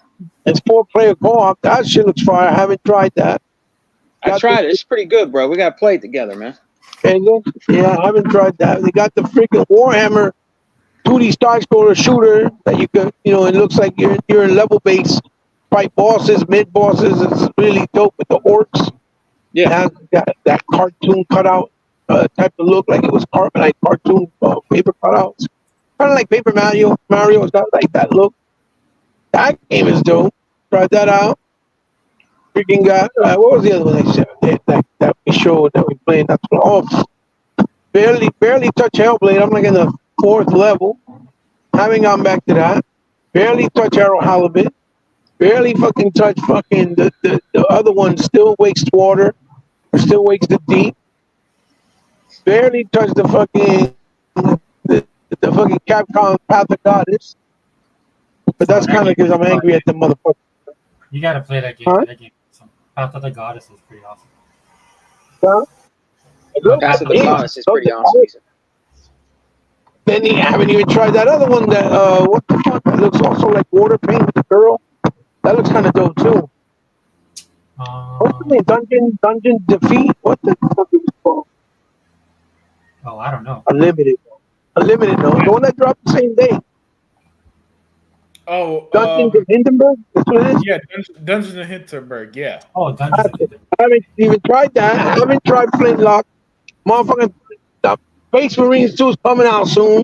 I haven't been able to finish Solstice. I haven't been able to finish Evil West. I haven't been able to finish Wanted Dead. And motherfuckers, you don't got a game, bro. You gotta get a life. Either you stick in the head or something wrong with you. Like, so many games we could play. And those are games that I like specifically. I'm not even counting all the other stuff that comes out that people like. Shit, like that Dark Tides. I haven't tried that shit. Stalker 2 coming down the pipe. Then we're gonna get Indiana Jones. Like, holy shit, how do we even get the time to even try these motherfuckers? You know? Yeah, there's a lot, bro. A lot. Hey, just look at Gamescom. Like Gamescom, Huh? what's it? Like, no, And then Gamescom. whatever they announce at Gamescom, because you know they'll probably throw a little bit of surprises here and there, sprinkle here and there. Because it's Gamescom, they have to, you know. Towerborn, we don't even know when that's coming. I can't wait. That looks like Guardian, like Guardian Heroes, that one from Saturn. It looks something like similar to that. Then all the beat 'em ups coming up that I love my beat 'em ups. You know, Fallen City, Yeah. Night Slasher Remastered, Toxic Crusader, Jay and Silent Bob, Power Rangers, fucking what else? Toxic Crusader. I said, what's the other? Another one. Oh, the GI Joe one. Like, bruh, listen. Saying that there's no games to play or that there's no variety or options, either you just jaded or you just don't like games no more. It's fine. Yeah. Fine. You know. Then every day they announce new games all the time and shit. I didn't even try shit. Finished the Smurfs 2, Flashback 2. Awesome fucking game. Got Inspector Gadget, tried that out a little bit. Didn't even fucking finish that shit. And got, what was the other one that came out too? That Outcast, the new one. That looks dope. Fucking Messenger, bro. That game is fire. The Messenger game, Grandize, that shit is dope as shit too. Got gameplay, didn't even put it up. There's another awesome game by it's from the world of World of Warcraft, I think, or is it the other one? The one, what's the one called? What the fuck? Valorant. You talking about Valorant? Yeah, I think Heba, we're losing you. This game out, fucking awesome. I have gameplay. I haven't put it up. I had it there for months. My channel, I haven't been able to put it up. With this little girl, and she has a friendship with a fucking Yeti. It's called something Path or some shit. I'm gonna put up the gameplay probably tonight, so you guys check it out. That shit is dope as fuck. That game kind of has the feel and look of kind of as Lost in Random, kind of like that. But she has like a Karate Kid game, yo. huh? Yo, they're bringing out a Karate Kid game, yo. You know that I pre-ordered that shit too because it's physical. They're coming out with the physical copy for Xbox, so I'm gonna get that physical copy. We don't get a lot of it, so might as well get as much as we can. Yeah. Fucking fuck that. The Karate Kid, that one's based off the original 3 trilogy movies that came out. Oh, sweet. Yeah, because the 3D ones that already came out were based off the Cobra Kai TV show. Which those are awesome. Even those are fucking fire. Those are good ass. Yeah, that was good. Fires too, beat them up too. And they're in 3D, which is hard to translate, but they're really good. Very, very good. I don't know if they're couch co-op, that's the only thing, but regardless, they fucking bought Rocket Knight collection, didn't even bring the Xbox, those bastards. But we have the new one that came out not that long ago on the 360 era.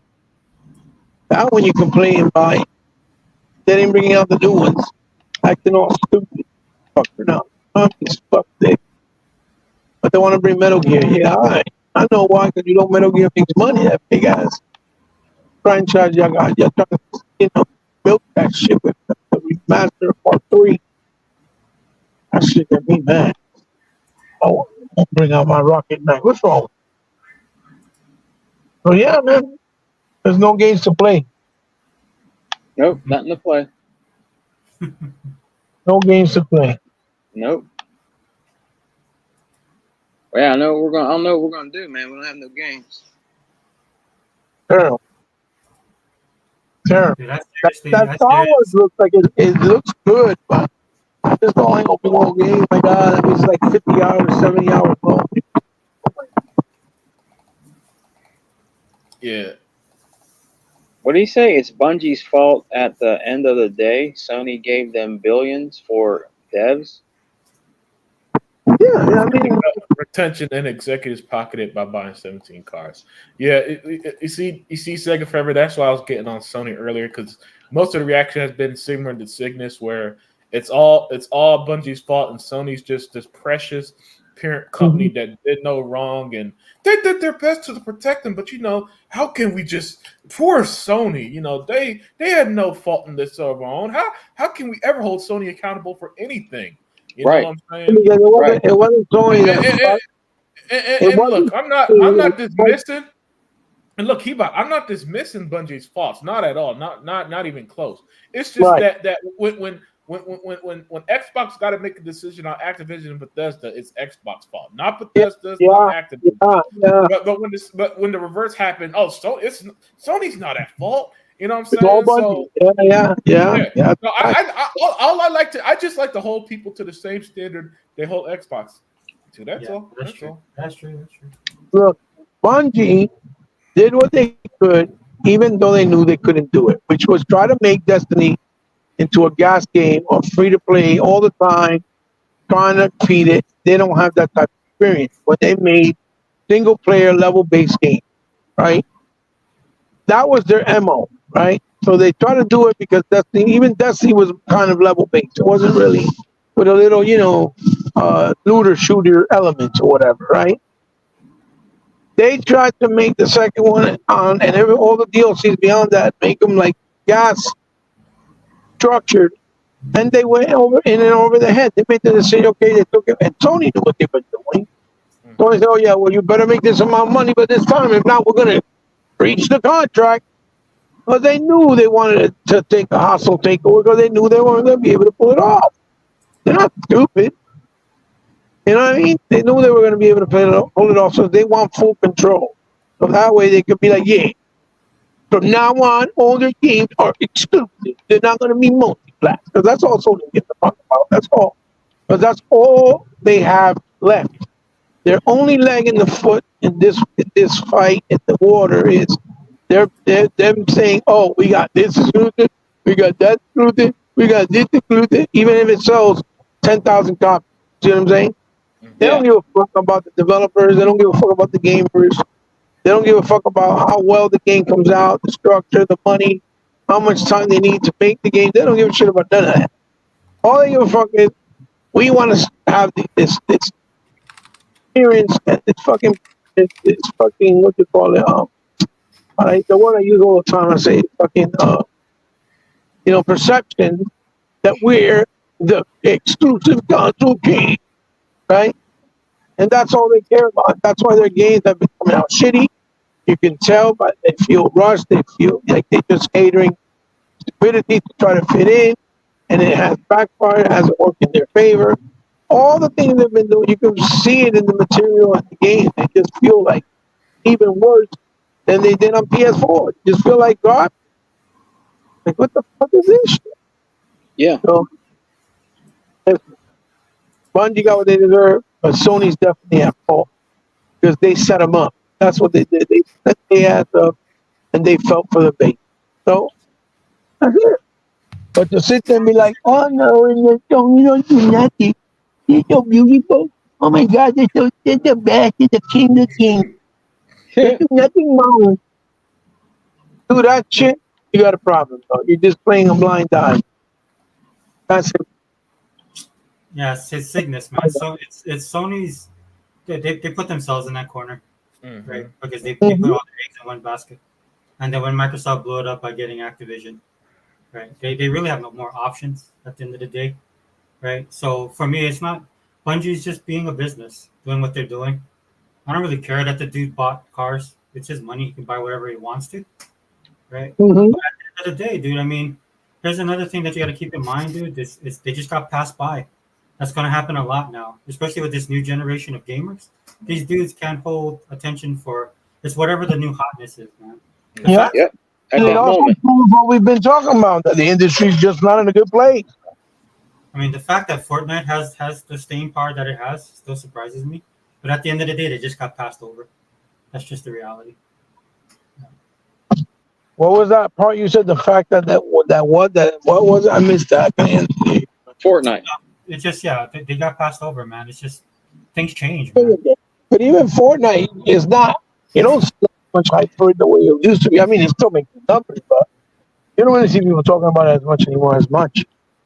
There's very few shooters like that that's going to come out and garner that unless there's a franchise or there's some association with a fan base. Because like Overwatch is still going, right? That's why I thought it was funny because Microsoft released or somebody, I think it was Cobra or one of those guys, released the engagement because of MAUs, right? We're all talking about that. But I guess like they showed a lot of the games that Xbox has on Game Pass. It's like 10 million or 20 million, 25 million people Mhm. playing that game, right? That's what Sony wants, Cygnus. But it's too late, dude. They should have been building this like Microsoft's been building this out. Sony's always late. Microsoft started that a long time ago. It's been a while. They didn't just decide let's do this yesterday and it worked in their favor. No, they've been building up to this shit for the longest time. It's the same way how they're trying to build up, to angle themselves with how bigger streaming is going to get for cloud gaming because a lot of places, you can't even reach the audience because hardware costs expensive. As I keep telling people, they're not just pushing it because they don't care about hardware. They're pushing it because hardware. Look how they just put a report today that in Japan the hardware is going to go up in price again, even though it's not selling. That's not going to do them no favors. That's not going to help them. Because that means just less people will buy it. You know what I'm saying? Well, Yeah. that's a good indicator of where the industry is. Because the same thing That's what happened to I'm saying. cable, man. When people started cutting their cable, then the people that still had cable were paying more because you're covering their cost. So Right. that's what you're going to see happening. Physical games are starting to go up more, right? Mm-hmm. So that's the It's reality. limited run. Limited run does a fucking goddamn exclusive collector's edition for like a Genesis game. Granted, it'll come with all the versions. All right, maybe there's 4 of them, and they charge you like $180, $200. Like, dude, like you serious? The fucking Genesis game. Serious? Genesis games should cost Yeah, $1. limited You know what I'm run, saying? man. That's why I said. And then these people are looking at it like, yeah, at least somebody's taking care of it. No, dumbass. You don't want somebody overpricing while they're getting rich and gouging you, making you think, look, they love it because they're giving this figure copies. Of course they're going to give it to you because they're going to charge you 180, 150, and you're going to fall for it like a fool and buy it. Yeah, these are the same guys that when Microsoft was buying Activision to put it in Game Pass to have a better option. I had a People are like, problem. oh Yeah. man, look at Microsoft, they're greedy. That's the same. No, monopoly. That's what they're calling Yeah. it, a monopoly. Oh, we lost Eva. Yeah. Yeah, that's the thought process of these guys, dude. Yeah. Because competition is good, guys. At the end of the day, Mhm. man. Yeah, competition is what keeps innovation going, and Yep. prices low, and new content, and more content. Yeah. Now, with that said, what tends to happen is that the cream does rise to the top. Right. So and that's why we got antitrust laws. Because the cream does rise to the top a lot in pretty much almost every industry, and without antitrust laws, a lot of shit would have been monopolized by now, and it would have been far worse if they were squeezed out of the industry. So yeah, competition. I know if y'all are young, y'all are probably not filthy capitalists like I am. But Dude, yeah. we need to unlimited. We need to get back to that because the pendulum swung to the other side. Now it's the regulators that are the problem. Yeah. Those pricks. Yeah. So So, you know what I mean? It needs to get back to center. That's the Yeah, problem. agreed.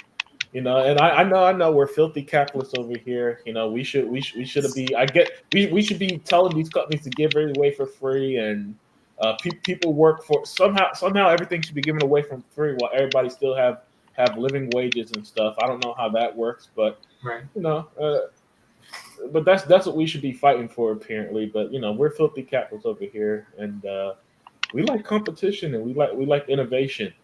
Yep.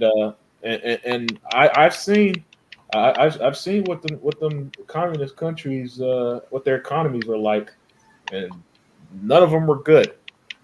And hell, all of them just ended up laxing rules and being more capitalist anyway to make a dent in the world Well, economy. All of them. That's well, how bad they were. a lot of these guys end up having revolutions. Venezuela, hello. Yeah, Right? They're the people are actually trying to take back their government. And then the yeah. military, the dude tries to call in the military, and the Mhm. military is just like, oh, okay, well, we'll help you guys. Because and a lot of people are like, oh, look at this, it's a coup. I'm like, no, dude, they're starving.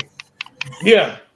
They're starving. Like I complain about the $13 bread here in Hawaii. Dude, these dudes' bread is like hundreds of dollars Mhm. by their monetary standard, dude. That's like people are really hurting. And when that's when people do stuff like this. Yep. Yeah, some of it could be off the cuff and bad, right? But when you gotta choose between starving and not starving, the choice is pretty clear a lot of Yeah. times. Yeah. So what I like to say, like I used to do this. I used to do those videos they're called first world problems. Mhm. Yeah, that's where we are right now. A lot of Yeah. times Yeah. because we do stupid, and then we do stupid things to ourselves. You know what I Yeah. mean? Yeah, Look, I mean, my people's board theory is where that kicks in.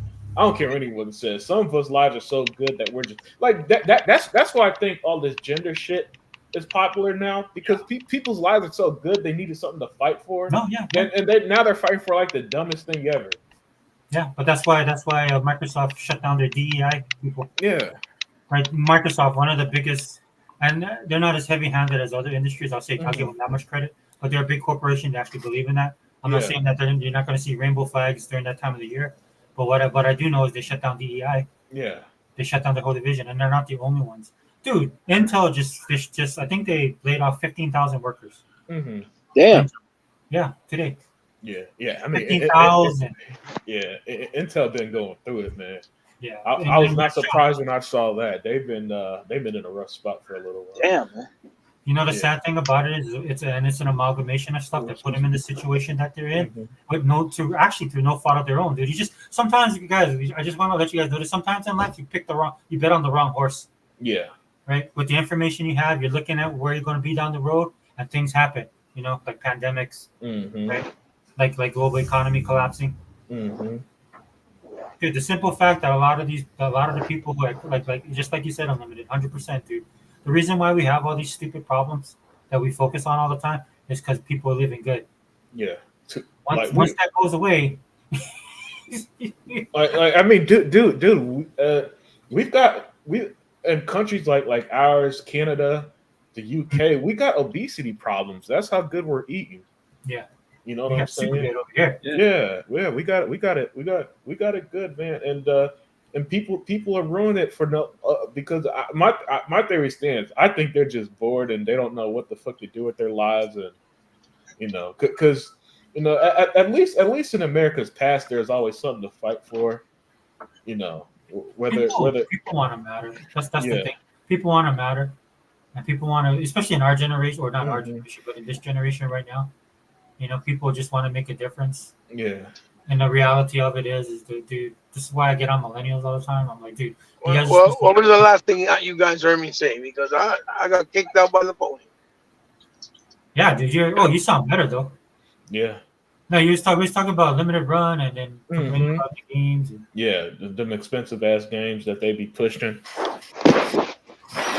Well, no, I'm saying that unfortunately, that the digital market and services like Game Pass are necessary evil, because everything's just high in cost, hardware, all that stuff, and in some countries it's going to be just get worse. So nobody's going to go buy a fucking, like I said, an Xbox Series S that supposed to cost $250.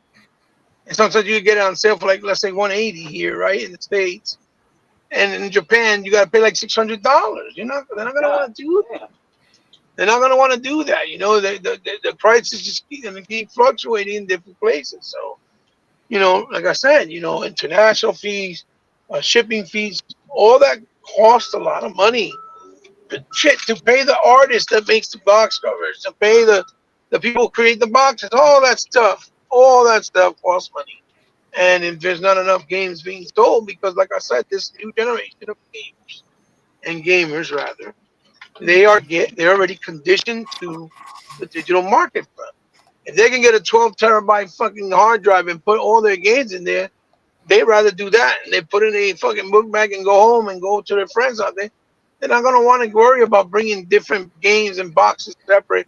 Oh, I'm gonna bring these 10 games. I'm gonna leave these 10. You know what I mean? Like, Yeah. it's not the same market anymore. It just isn't. And it's unfortunate because I love the physical medium realm, Mm-hmm. but they need to put laws in place to protect the consumers going forward. Yeah. So that if they get sold something by a company that's big, whether it's EA, Microsoft, Ubisoft, Sony, whatever, they cannot take away their license. No, you're not allowed. Or if you do, then you, as a consumer, are allowed to sue them.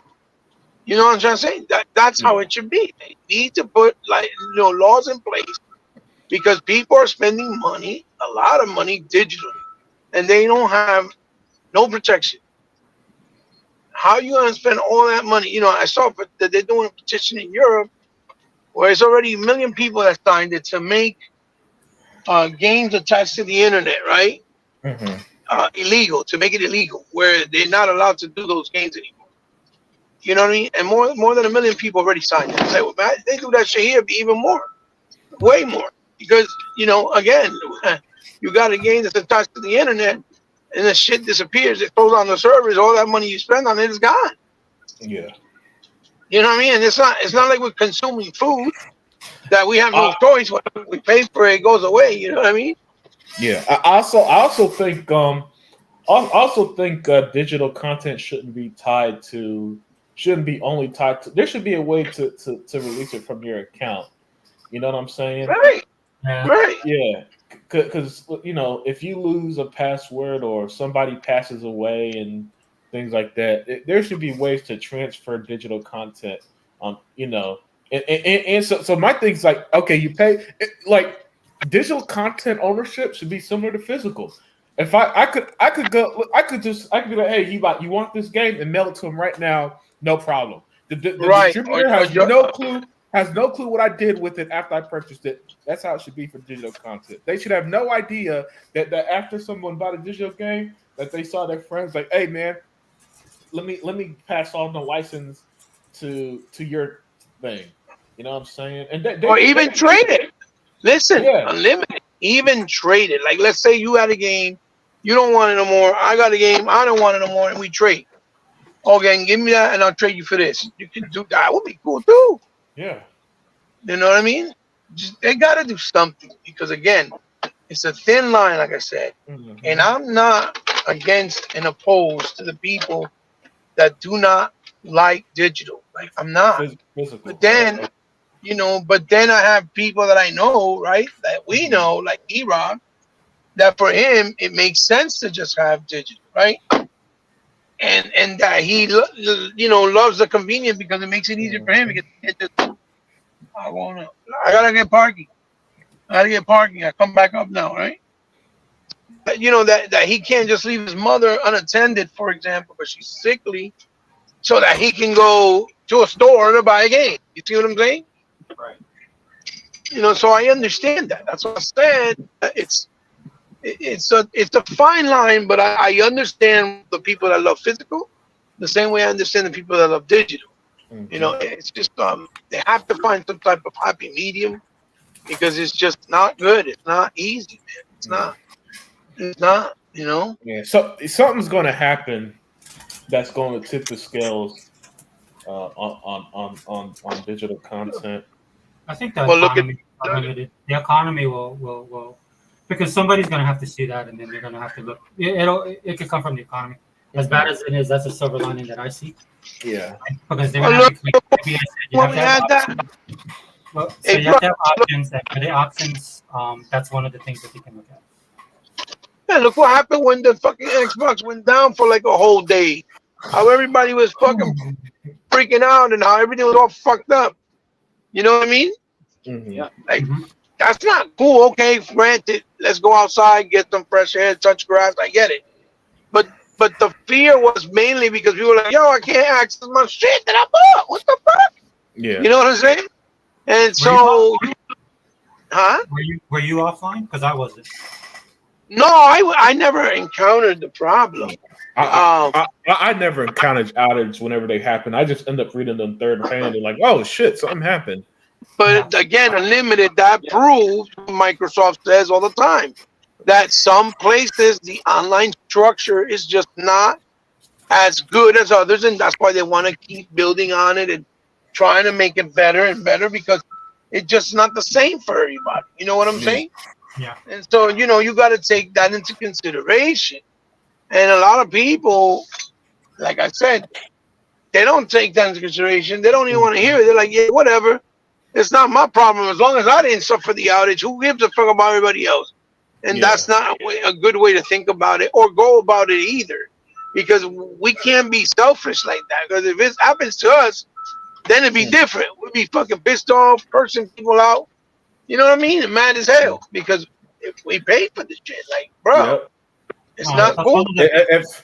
And for future reference for anyone that ever goes through an outage, and you got digital games, if it's a non online game, you can play Yeah. them fine digitally Yes. offline. You just got So to you have don't it got to down. go. Yeah, and then with physical games, you just pop the disc in and it'll work off the console. So And I know people will be like, but wait a second, but it tells you, doesn't tell you that you need to update or check it online. No, what would happen is if the game has any updates, you just will play it without the update. yeah, That's what ends up happening. yeah, You can yeah, still play it though, because you got other clowns. Thank you for bringing that up too, Unlimited. You got other clowns out here be like, yeah, you can't play the Xbox at all. That shit's yeah. loud. I literally made a video to expose that lie. Yeah, You know, I know. I remember. I remember. yeah, yeah. It your games will work fine. And then with the 360 games, when you purchase them, I think you got to start them up once, and then after that, it'll work forever offline too. I think Right, that's how it works right. with the 360 It games. just has to just authenticate the Yeah, serial number of the console that you're playing them on. That's it. yeah, I That's the think, and great I thing think, about.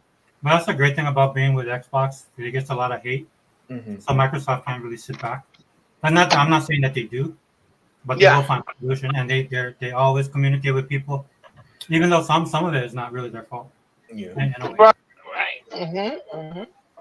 Well, I mean, then you also got, like I said, you got the issue of, you know, of consoles once they stop getting, once they stop distributing consoles, right? That they stop hmm the manufacturing of consoles. That also becomes a problem because, all right, there's thousands of 360 games, which me, E-Rock, and Unlimited talked about it sometime last week on the podcast that he did. And we didn't even touch on it. And I thought about it afterwards. I'm like, the other problem is not only are the games lost, but even if you own them all, right? hmm Physically, digitally, doesn't matter. How many Xbox 360s can you possibly keep buying until there's no more left? yeah. You see what I'm saying? That's a Because good. eventually there's not going to be any more left to buy, right? And if you do buy them, you're going to have to fix them, and there's probably no parts to fix them because it's old hardware. You see what I'm saying? hmm And that's another issue. And so there's just a lot of black and white areas. It's not so simple Yeah, like people think. And it's like that's why it's like this conversation can go for hours about certain different things and opinions and wait, but what about this or what about that? Because it's just so complex. But I understand again, that's why they're pushing for that forward compatibility through yeah. digital, through cloud, through But through Game please just Pass. give us a universal Xbox going forward. Every Xbox plays all our Like games no I would matter love, what. I would love for every Xbox going forward that you can just simply put in the disc and it will read it. Mm-hmm. That's it. Let the lens read it, old school style, and we never have to worry about that because every new hardware will read your old games. That's it. Yeah. I don't see how hard that is, or why would that be so hard? If you need to put multi-facet lens, then put 2, 3 lens, 4 lens, whatever it is to read each game. I'm pretty sure it still won't be that cost effective, or what I mean? Dude, That I cost. listen. Listen, even if they did okay, the standard version don't have it, but there's a more expensive version that does have it. I'd pay extra for that. Hell, the play 4 or 5 generations of the Xbox games in every disc I own. So yeah, of How course, many especially if it's discs you me could and Hebot feel and Sega Man if it means own? that you could still play. If it means that you could still play, right? Your existing titles that you've had for generations, right? Mhm. As long as you can play them, I wouldn't mind paying more to make sure that you can play them on the new console. Yeah. That, You know, but yeah, but and specifically with the OG Xbox and 360, because the Xbox One literally on my Xbox One game works on Series X. It's beautiful. I love yeah, that about it. You know, yeah, yeah. so if they could get it work, if they could get that feature for the first two Xbox consoles, it'd be perfect, absolutely perfect. Because Hmm. then I won't have to, then I won't have to move my 360 around if I wanted to say play Transformers War for Cybertron or something out the blue. I just pop in my current Xbox. No, no, I love that. I'm hoping and praying that that's the plan when they mentioned forward and Oh, backwards we're talking about compatibility being football? Yeah, important, yeah, yeah. and Hmm. yeah, and hiring more people in that department and stuff. I'm hoping that's the plan because I'd love that more than anything. Yeah, isn't that the new console is going to be a hybrid? I don't know yet. I don't know. That's the rumor. Yeah, When are But they going to announce again, it? Do you think they're going to do it at Gamescom? I don't think so. Gamescom, I think, is all about the awesome games they got for the next Mm-hmm. 16 Well, months. that's true.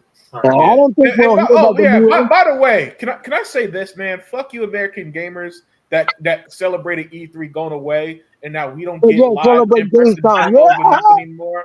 Now the Germans are the only one who gets this. Who gets all these. Who gets that 50+ games at the Xbox booth because you motherfuckers saw Sony and Nintendo not show up and said we don't need E3 no more. And since then we yeah. got this garbage game Summers Fest that has been terrible except for Xbox showcases, right?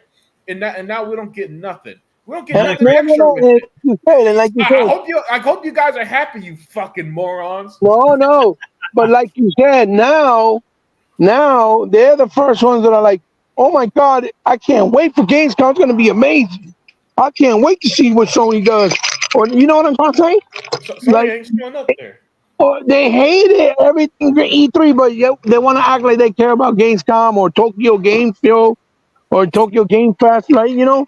Or even Jeff Keighley show in the award show when he does it in December. Like, dude, get the fuck out of here. But what kills me is that Xbox is going to have all these demos. People are going to be able to have playable demos of Avowed. Like we could have had that in June if Yeah, they didn't celebrate E3 dying. If yeah. people and here's the thing. Please stop with this misinformation bullshit lie that E3 was going out the way anyway. No, no, no, no. I proved it so many fucking All the times numbers that are high. that that, No, that yep, every year he bought E3 attendance was rising. It was yeah. literally rising. 60, It's a fact. 70,000 people. That is a fact.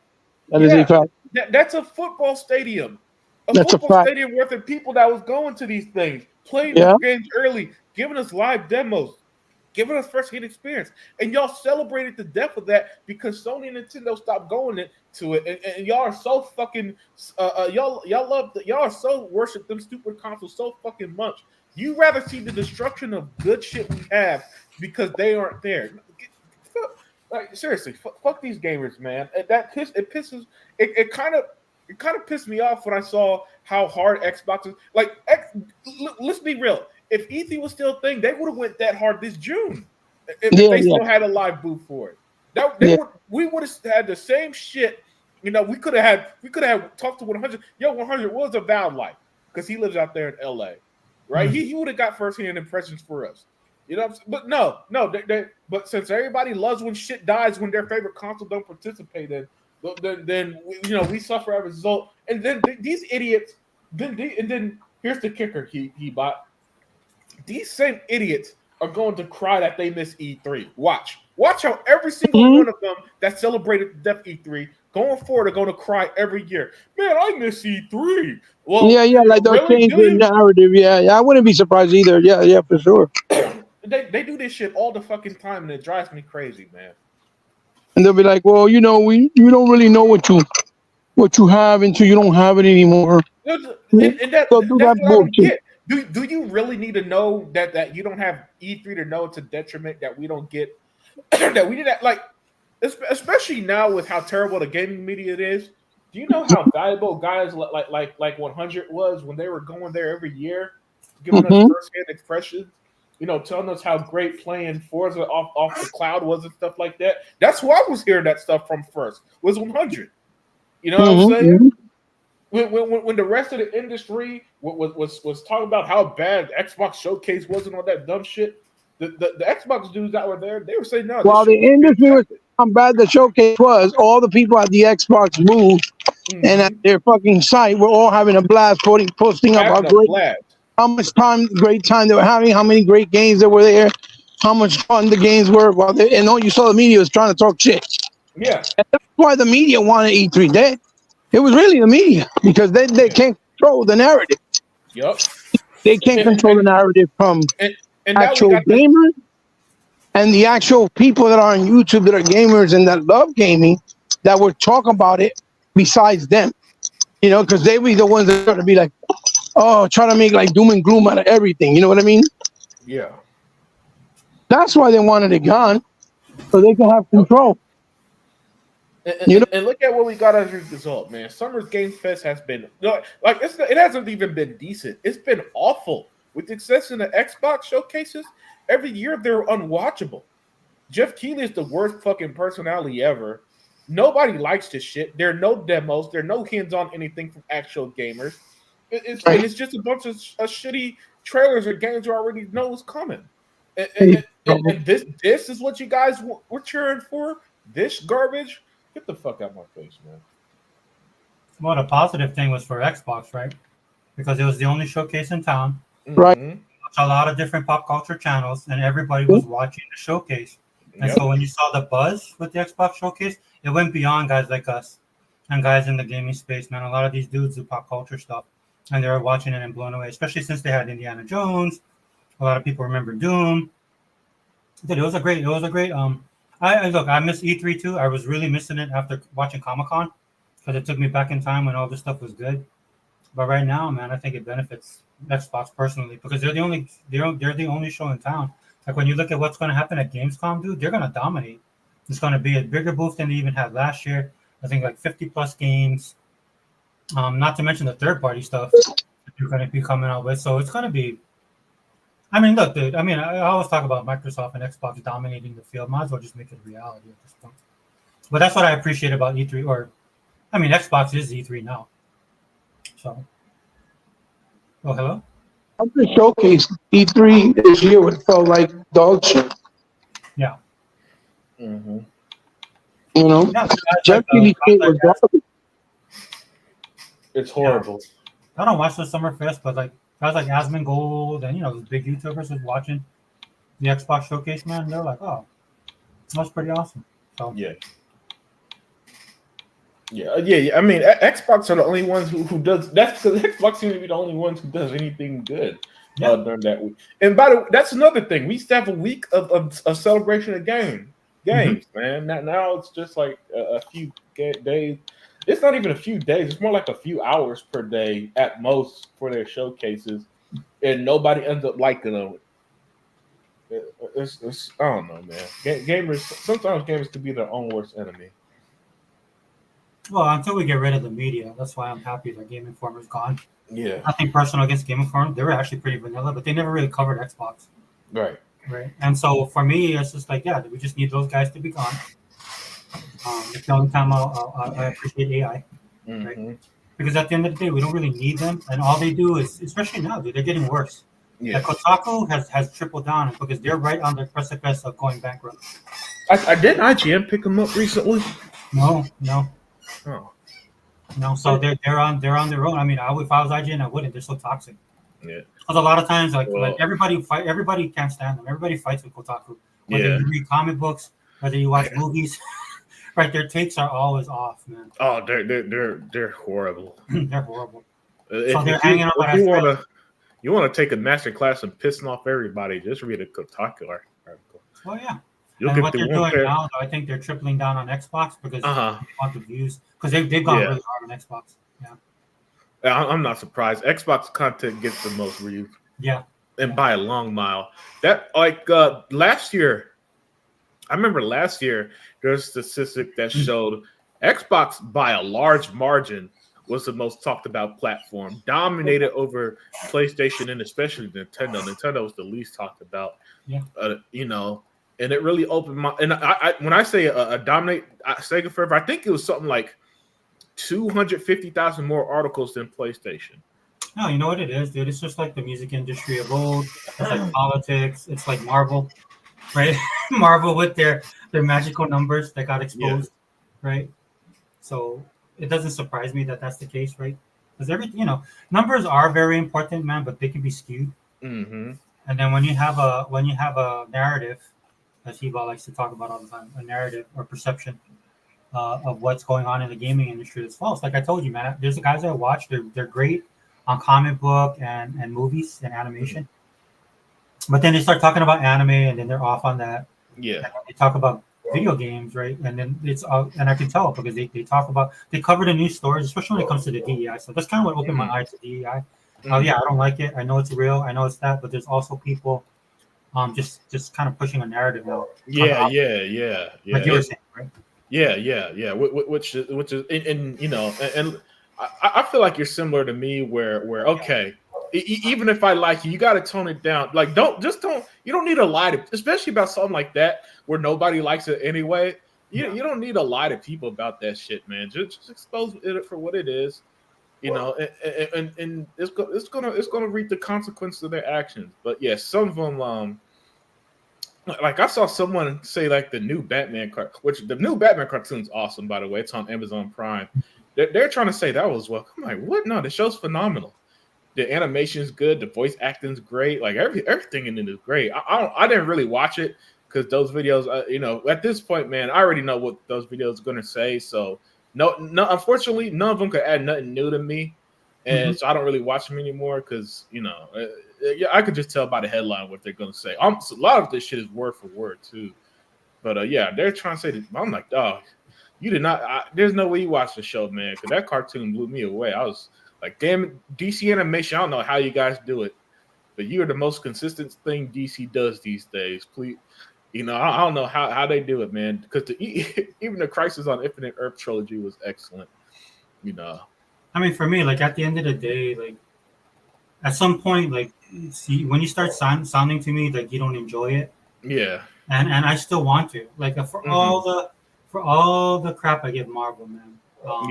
I watched Deadpool, Wolverine. Oh, that's right. You did. I watched it. I'm hoping that's Marvel's mea culpa, or mea culpa to the fans because there's a lot of stuff in there that they were acknowledging. And then Comic-Con swung around, totally blew my mind, right? Because it reminded me of like the Marvel at old when they were hungry. And basically, I'm just be honest with you, like they couldn't afford the flop, or else they would have gone back. So it was that Marvel that kind of showed up there. So to me, it's like, and I have people be like, "Oh, I thought you hated Marvel." I'm like, "Look, dude, I've said this 100 times. Like, I don't like the stuff that they're making now, but I'm a Marvel fan. That's why I always have to reiterate to myself, like, I'm a Marvel fan. A little bit more on the hardcore side for a lot of you newer fans and stuff like that. But even I realize that, so I try not to let my hangups go on other people. But at the end of the day, dude, if they start producing the stuff that I like I just watched the first Avenger, and I just watched the Avengers again, and I was like, dude, if they could just get back to that level of good, I would be happy. Yeah. Right, because that's my end goal. But then what else? With some of these dudes, you listen to them Unlimited, and I'm like, dude, you're becoming what you hate. Yeah. You need to like pull back or just walk away. Do what I did, dude. I don't watch Star Wars. Yeah. Right. I'm like, okay, well, I don't like Star Wars. Oh, I'm gonna watch K-drama. I'm gonna watch the same K-drama because it's like the same story about 100 times. But this one has Kim Jong Un as opposed to Kim. You know what I'm saying? Like that's how you do it, right? But everybody knows that, dude. You know what to expect. So, like to your point, like when you did that video, that's what it reminded me of. It was just like, dude, I don't want to go down that road. And I think we're losing some of these dudes to that. You know what I'm saying? Yeah. I agree, man. I agree. You know, like my thing is, like, you know, when it comes, I could tell when it comes from a source of passion. Yeah. And when it's just rage bait nonsense, because like, dude, I don't need to be pissed off. The state of the world as it is, man. I don't need like, especially my entertainment. I don't need to watch my entertainment be pissed off. So I don't mind walking away from shit I don't like. It ain't that damn hard for me personally, especially these days, where it's like there's some hell, even on the same streaming service. You know, if there's something I don't like on Netflix, I'll literally just go watch something else and I'm cool. Yeah. You know. Oh yeah, that's why I love that. There's not really. So the room is kind of funny. The room for error, if your shit's gonna suck, is worse than ever. Because it ain't the days of at least like TV channels where you gotta search for something else. Dude, I just hit the back button and there's a list of much better stuff to watch on the same streaming service. You better step your game up to keep some to keep the audience these days. Bro, I mean, you live in a time where people are looking for reasons not to watch your stuff, not to buy your stuff, right? Because it's time and money. Yeah, people are very limited with that right now, so you got to come correct, in my opinion. Yeah, that's why. I mean, I have no sympathy for these dudes, man. Like people are like, oh, what are you talking about? Like the one criticism coming out of Comic-Con, and we'll tie it back into gaming. Sorry, guys, but that they're saying about Comic-Con was that these dudes, right? They have the possibility of correcting, but they're still stuck on the multiverse. And I don't know if you saw the video I did. I was like, dude, there's only one company I know that can pull off the multiverse, and that's DC, because they understand how the multiverse works and why you use the multiverse. And that's something that's never been in Marvel's playbook. So the same thing when it comes to Xbox, and what Sony's trying to do. Sony has never been a shooter box. Sony has never been a shooter heavy type of console. They're story driven, right? They used to be a place you could go to get a variety of games and indie games and those story games and those platformers and stuff like that. That's long gone. Right? That's kind of been taken over by Xbox. Yeah. People don't want to admit it, but at the end of the day, man, you go to these, these guys have their audiences, and this is why those games are flopping, man. I mean, on the fact that I understand that they're not that great, right? But it is what it is, man. You gotta be able to pivot, man, and that's what I think about with a lot of these businesses, especially in yeah. They just can't do it. Yeah, I mean, to be fair, pivoting is harder than it looks. Yeah, it is. Because honestly, a lot of times if you're going to pivot, you got to bring in new people, right? Because different minds are going to be able to tailor. Like there's some great minds out there, but they can't tailor what's going on. So they'll get stuck and they'll fall behind, and then before you know it, something else came over and took over the mind share of people. Yeah, that's how fast it is. That's how fast it can happen. Yeah. You guys can hear me? Yeah. Oh yeah. Oh yeah, you're way better now, bro. Yeah, I'm inside the house right now. That's what's up. I'm straight up Wi-Fi. Yeah, Wi-Fi. I think we lost Sega Man though. No, he probably fell asleep. Remember, he wanted to work. He tired. Yeah. I have to do it tonight because I got stuff to do tomorrow. But I like to do it on Friday nights at least for the wrecking. Yeah. Yeah, man. I don't know, man. I'm looking forward to Gamescom. Yeah. Oh, I think it looks phenomenal, especially for Xbox, man. That's why I went over there about E3 because I'm jealous of the Germans, man. They got a phenomenal show out there. I know, man. Of all the people, right? The Nazis. Yeah. Just kidding. Yo, that funny enough, that might actually legit piss them off if you said that in their country. I mean, go ahead. Hold on. Oh, okay. Yeah, dude. So I saw that people were, we should play a game unlimited once it see like how long it'll last. The euphoria, because you know how at the E3 how the euphoria lasted for a while, but then it just took that one that one story in the media just kind of turning again. I mean, either way we win, right? Yeah. Oh yeah. I mean, I'm happy about the show, and then when then these guys start turning again, then Microsoft be like, oh yeah, by the way, here's Modern Warfare 3. You know, blew me away is like I have it already, and I was like, what do I have to download? I opened it up, dude. It's everything. Yeah. So you got all the things. I was like, oh wow, I thought I bought that. Well, I guess not. And then I just downloaded it, and I've been playing a little bit, not a lot. Yeah, I mean that's nuts, man. That we're at the point where Call of Duty's on Game Pass. Now, let me. I gotta say this though.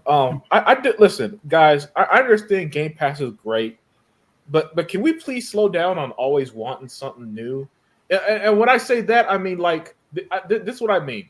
Call of Duty hits Game Pass, and you know what people said immediately? Instead of saying, "Oh shit, this is awesome," they said, "Hey, when are you gonna put more on Game Pass?" Like, dude, yeah, slow the fuck down. You know what I'm saying? enjoy. Like, all I'm saying is sometimes gamers just need to enjoy games in the moment. You know, just enjoy it in the moment. And I promise you, the stuff that comes later is gonna feel better. But when you have this mentality of as soon as something happens, you instantly want the new thing. You ain't gonna like nothing, or you at least you're not fully gonna immerse yourself in it, in my opinion. You know, and I've noticed that this is a huge issue with a lot of gamers these days, where as soon as something releases, they're ready for the next thing. You know, and it feels like to me, Sega Forever, and Hebot, if you're still there, that a lot of these gamers, I'm just talking to my family. I'm here. Oh, okay, my bad. Yeah, it feels like to me that a lot of these gamers, they play a game for like 5 minutes and they're like, well, what's the next big release, huh? Yeah. Yes. That is a big problem. A massive. You're 1,000% right. I see that all the time. They'll play a game for like an hour or two. All right, now what's the next game? Like you can't, like they don't even embrace and enjoy the shit they got. Yeah. That shit is crazy, dude. It's nuts. Yeah, I remember we used to get a game, bro, and the game was good. We would milk the fuck out of that game until the label was no longer, like, the label would become dull. You couldn't even see the fucking pictures anymore. Look, man, when I was a kid, I got video games 2 times a year, Christmas and my birthday. That's it. So whatever games I had to make that shit work. All right? You ain't lying.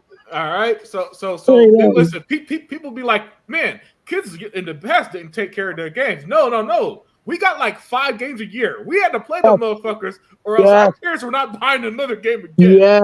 And then what we would do, I know you probably did this. I don't know about your parents, guys, but my parents were like, if you ain't playing that fucking game, I ain't buying you nothing again. So yeah. play the hell out of our Absolutely. They would tell you that. Yeah. They'd be like, boy, you made me buy that fucking game. If you don't play that shit, I'm not buying you shit anymore. Yeah. But like they would threaten your gaming livelihood if you didn't play the game. So that's why our shit looked like it did. Because if we didn't play it, that was it. You're gonna be stuck with that one Mario game until you're like 25. And the other thing that we went through, I'm pretty sure you went through it too, because you weren't that far off from us. But what we would do is, if we want to play more games, we would trade to play with our friends, right? Yeah. Whatever they had. But here's the kicker: you bet your friend better not mess that shit up, or it got lost. Because if your parents found out, oh my god. Yep. What the fuck I told you? You went and lent it out, then good for you. You ain't getting shit for another 2 years. Like that. Especially Nintendo games, because Nintendo games used to be expensive. Yes. I kid you not. Some of them games were. I remember WCW versus NWO Revenge was $80. $80 yeah, fucking you're talking about the 64, right? Yeah. I love that game. Remember the Mortal Kombat collection? That shit was $100. Yes. I was like, and there's a reason why I didn't have it as a kid, because my parents were not spending that fucking much on a video game. No, they said, listen, they saw the prices of some of them games, especially new. They're like, can you blame them? Yeah, can you blame them? My parents didn't make a lot of money in most cases. I was raised by my mom alone for a long time until I had to step. So she didn't have money like that. She lived off of SSI because she was handicapped. Like, what the fuck? Like, you're crazy. There's no way in hell my mom could bought me a lot of shit. So whenever she made a sacrifice, bro, I knew it was a big deal, you know? Mm-hmm. So, like I said, these gamers are just spoiled, bro. That's what I said. I think the fact that they got so much now is the reason why they don't know how to appreciate how good gaming is. Yep. I really do feel that way because it's just how can you not celebrate, bro? Every fucking day you get all types of games, all different genres, big games, double A, triple A, and okay, so they delayed Avowed to February. Okay, it sucks because you're probably looking forward to playing it in the holidays. I get it, especially you. That you are a true Oh, Obsidian fan because ever since I met you, all you ever talked about that you love Obsidian and their yep, games. yep. Never changed your word, never changed your tone, never changed your messaging. You always said, I am a very big Obsidian fan. So that's why I know you're a true fan, right? Yep. And and I get it. For you, I feel bad because I know you were looking forward to it. Don't feel. Listen, at Sega Forever, I came on here and praised it. I said that's the greatest delay ever because Xbox lineup is so stacked. Where would it have fit? You know what I'm Right. saying? Yo, Well, I was going to get to that Starfield too. That the expansion. other thing is, though, that you're going to look at it from a point of view of it's good because not only that, one, they can polish the game and make it even better. That's number one. That's how you're going to look at it, right? But you're also going to look at it, thank God, because then the game will not fail and it'll have a chance to actually do well because all these other fucking games are going to be looked at first, like Call of Duty, unfortunately, and then Valve will get pushed to the side. Yo, So you're looking at it with a true gamer's perspective, right? Yeah. Yeah, this is how stacked Xbox lineup was. If Avowed released, especially in November, it would have had to compete with its own games. Stalker 2, Flight Simulator, and Towerborn are all coming out in November. No way in hell Avowed would have succeeded. I'm glad it got delayed because we got too much. We got like 4 or 5 exclusives alone. Not counting the other big games. Dude, listen. Space Marines, like I said, Towerborn, the Silent Hill game. Because even though you may not like PlayStation, you can buy Silent Hill and play it, right? The remaster. Yeah. The fucking Indiana Jones, right? And that's coming in December. Like, bro, there's games. The new Flight Simulator, the DLCs for Starfield, right? There are games. And then not to mention all the little shit that's going to come out because we know we're going to get a bunch of little shit in the holiday. We always do. We get little games all around, year round that come out of nowhere. Oh, shit, this came out? I didn't even expect that. You get what I'm saying? So, bro, I completely agree with you. It's like I said, that's why that's why I'm glad that the other game got pushed back too to next year. Fucking the one with the black girl in fucking New Orleans. South of Midnight. South of Midnight. That's good. That's my most anticipated game right now. That game looks excellent, man. From Xbox, that's a new IP. I love it. It looks fantastic. I love the look. I love the way that it plays.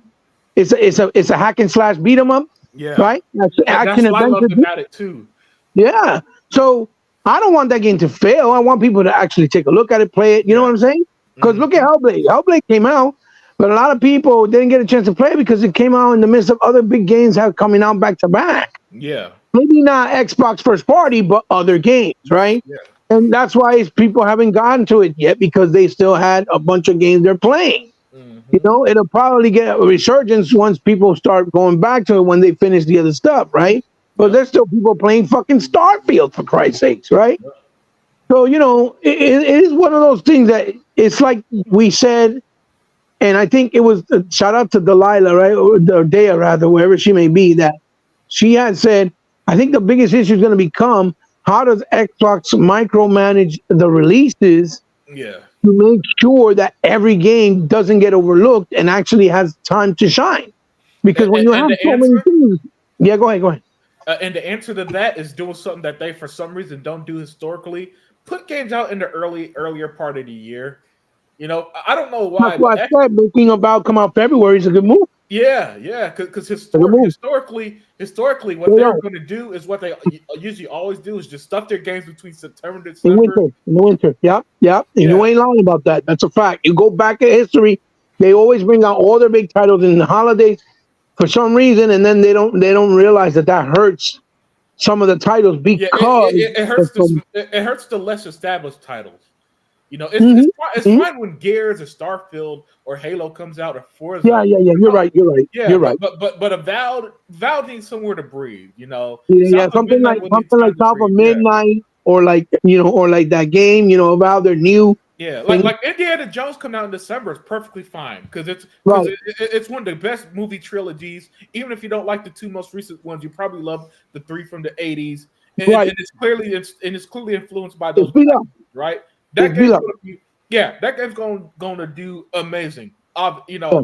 so that coming out in December is fine. Avowed would have been swallowed up by everything, and I'm glad Xbox is taking advantage of earlier in the year, man. Because But I think it's a cautious move because Redfall kind of suffered too. yeah, Because it came out in a time and place where there was other games, like Atomic Heart. yeah, We just had Sunset, so Hi-Fi Rush. You know what I'm saying? We had a bunch of games coming out back to back, and then Redfall came out, and then it got the hate from the media, and so people listen to the hate rather than go look at the games themselves. And I think that also made it get lost in the sauce, basically, right? Yeah. So, yeah, I don't. I think for every new IP should come out at a time where there's least reveals or releases of games. I think that's the smart thing to do because it'll give it a fair opportunity for that IP to get looked at and get bought and get played because nobody's playing anything else. So since they don't have nothing else to play at the moment, they'll be, oh yeah, you know what, I'm gonna try this.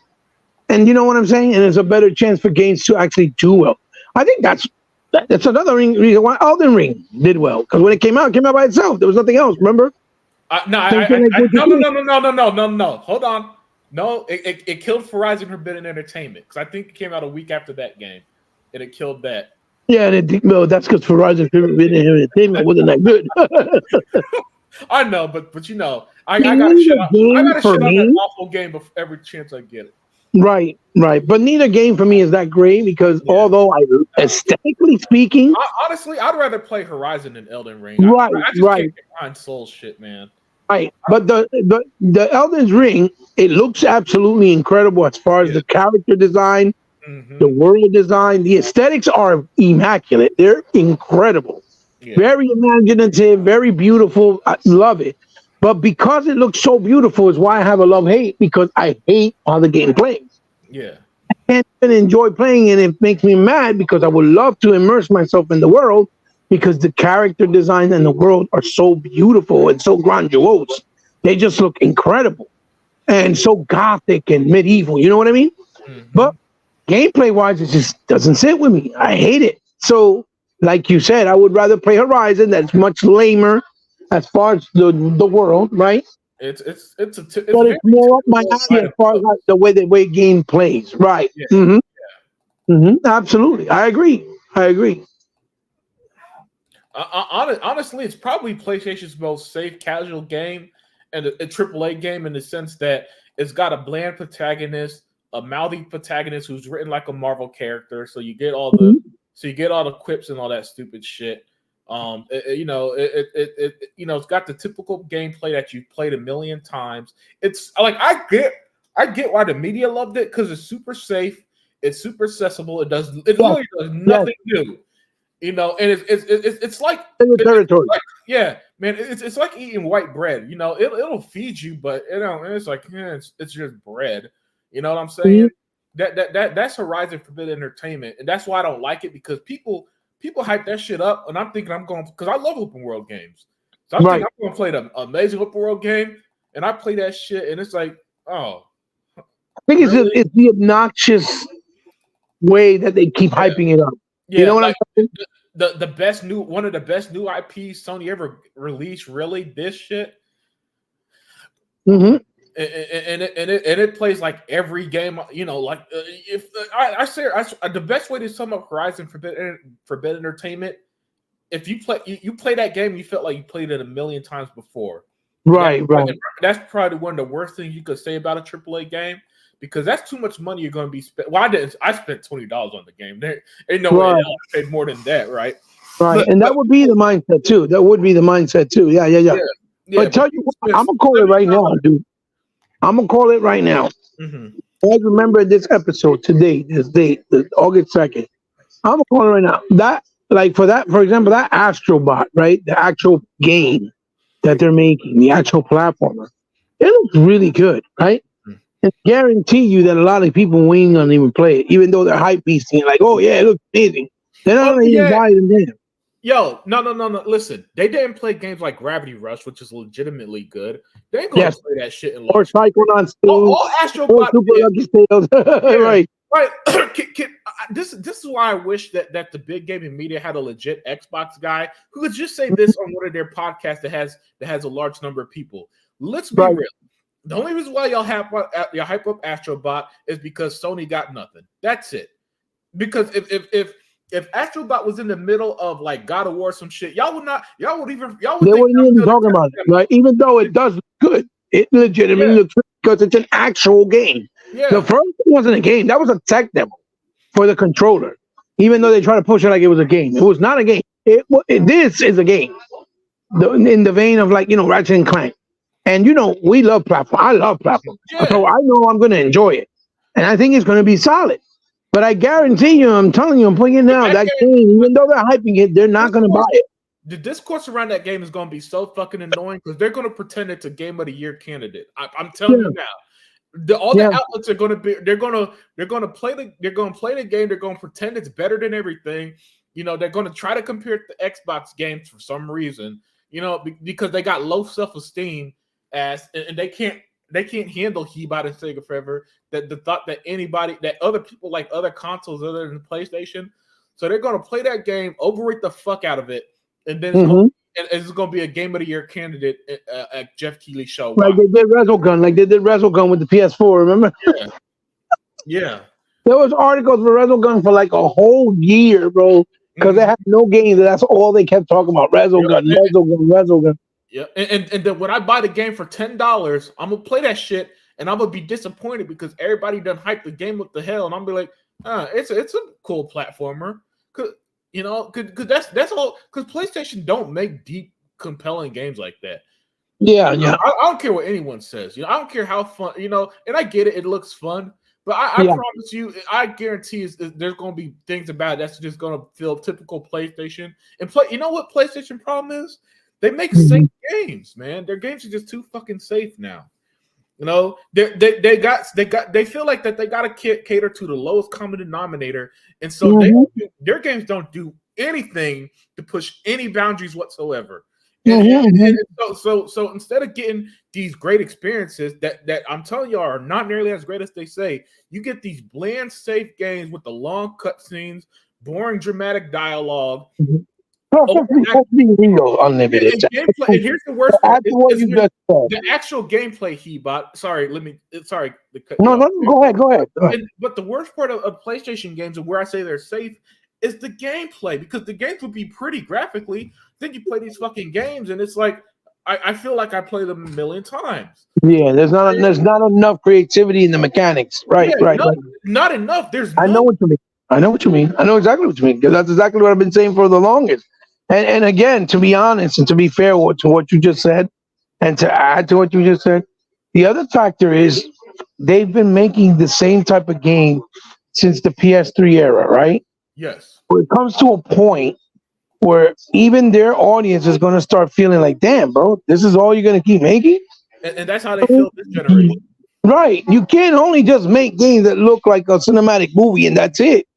You're going to get tired of it. You're going to want mixtures of other things with more creativity, with more artistic style, with more creative ideas, more creative gameplay, where you're more involved and not just looking at more cutscenes and story. And that is more about the gameplay mechanics, like it was with Pac-Man and Donkey Kong and Galaxy and Centipede back in the day, right? And that's what the root fundamentals of a game is how fun is the gameplay of that game, how much fun you're gonna have, and if it and that will always be the main root. And when developers get back to that actual, especially with the Sony camp, right, that actual style and formula with what they already are good at, then they're gonna see better success. But they don't do that. The problem with Sony is that they wrote themselves into a corner, because they don't have a Game Pass like subscription, and they refuse to put their games on it. Games like Gravity Rush fell, even though it's more creative than all their AAA. And Gravity Rush is a good game, yes. Yeah, and even though that game is actually fun and actually has a cool mechanics and something different, nope, the PlayStation fans didn't give a fuck. That's why Sony shut them down. You know what I'm saying? I mean, I like The Last Guardian, even though the gameplay mechanics were a little bit clunky, but I liked it because it was different. It was different. It had an original take. It reminded me of Never Ending Story with the dog. Yeah. You know what I mean? So I had a lot of things that were very appealing and different, and it had a nice aesthetic look to it, like its own style, and I liked it. But they didn't embrace it. They just don't like those type of games. All they want is story, cutscene, cinematic moment in a game where you press QTEs 90% of the time and no gameplay. I don't know what it is. That's what they like. And even then they're tired of it because this generation, all Sony did was fucking remasters and remakes. So and far, they're buying them. And sequels. You know what I'm saying? And the sequels haven't sold as well as the first copies of them.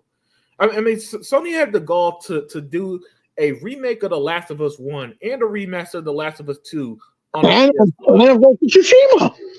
It goes. I mean, matter of fact, the whole PS4 library was remastered. Fucking Death Stranding. Absolutely, they fucking that's what they've done, which is crazy. Yeah. Imagine unlimited Sega forever. Imagine if Sega, if Xbox would have came out this generation, Xbox Series X, and said, "Oh yeah, we're making a remaster of Halo 5. Mm-hmm. Oh yeah, we're making a remaster of Quantum Break.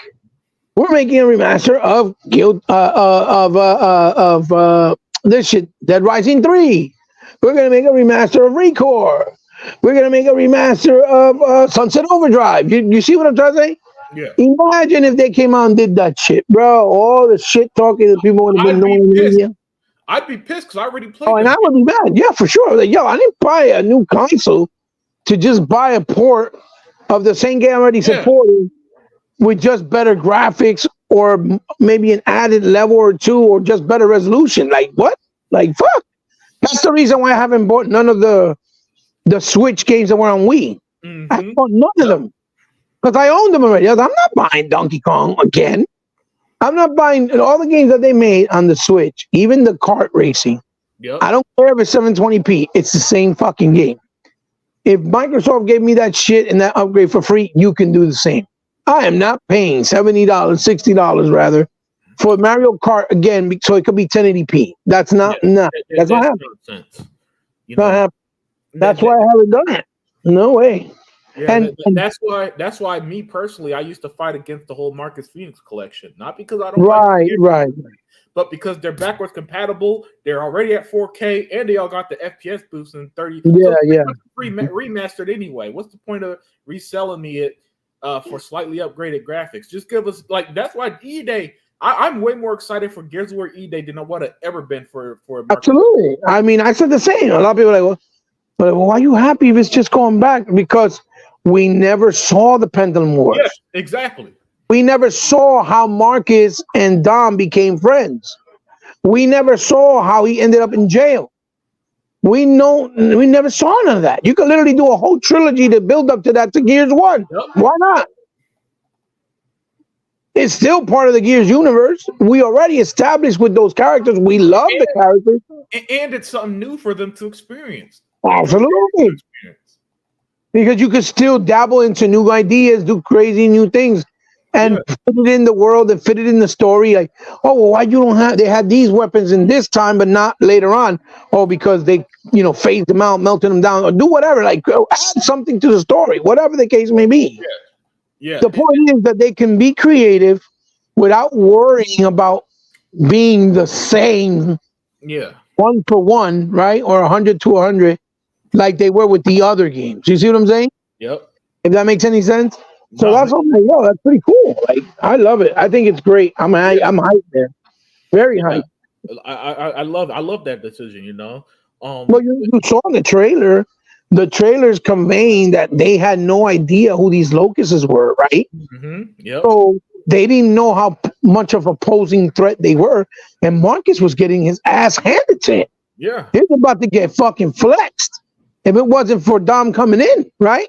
Yep. So it told you that there was a new threat, they were unfamiliar, and they were about to get their ass broke.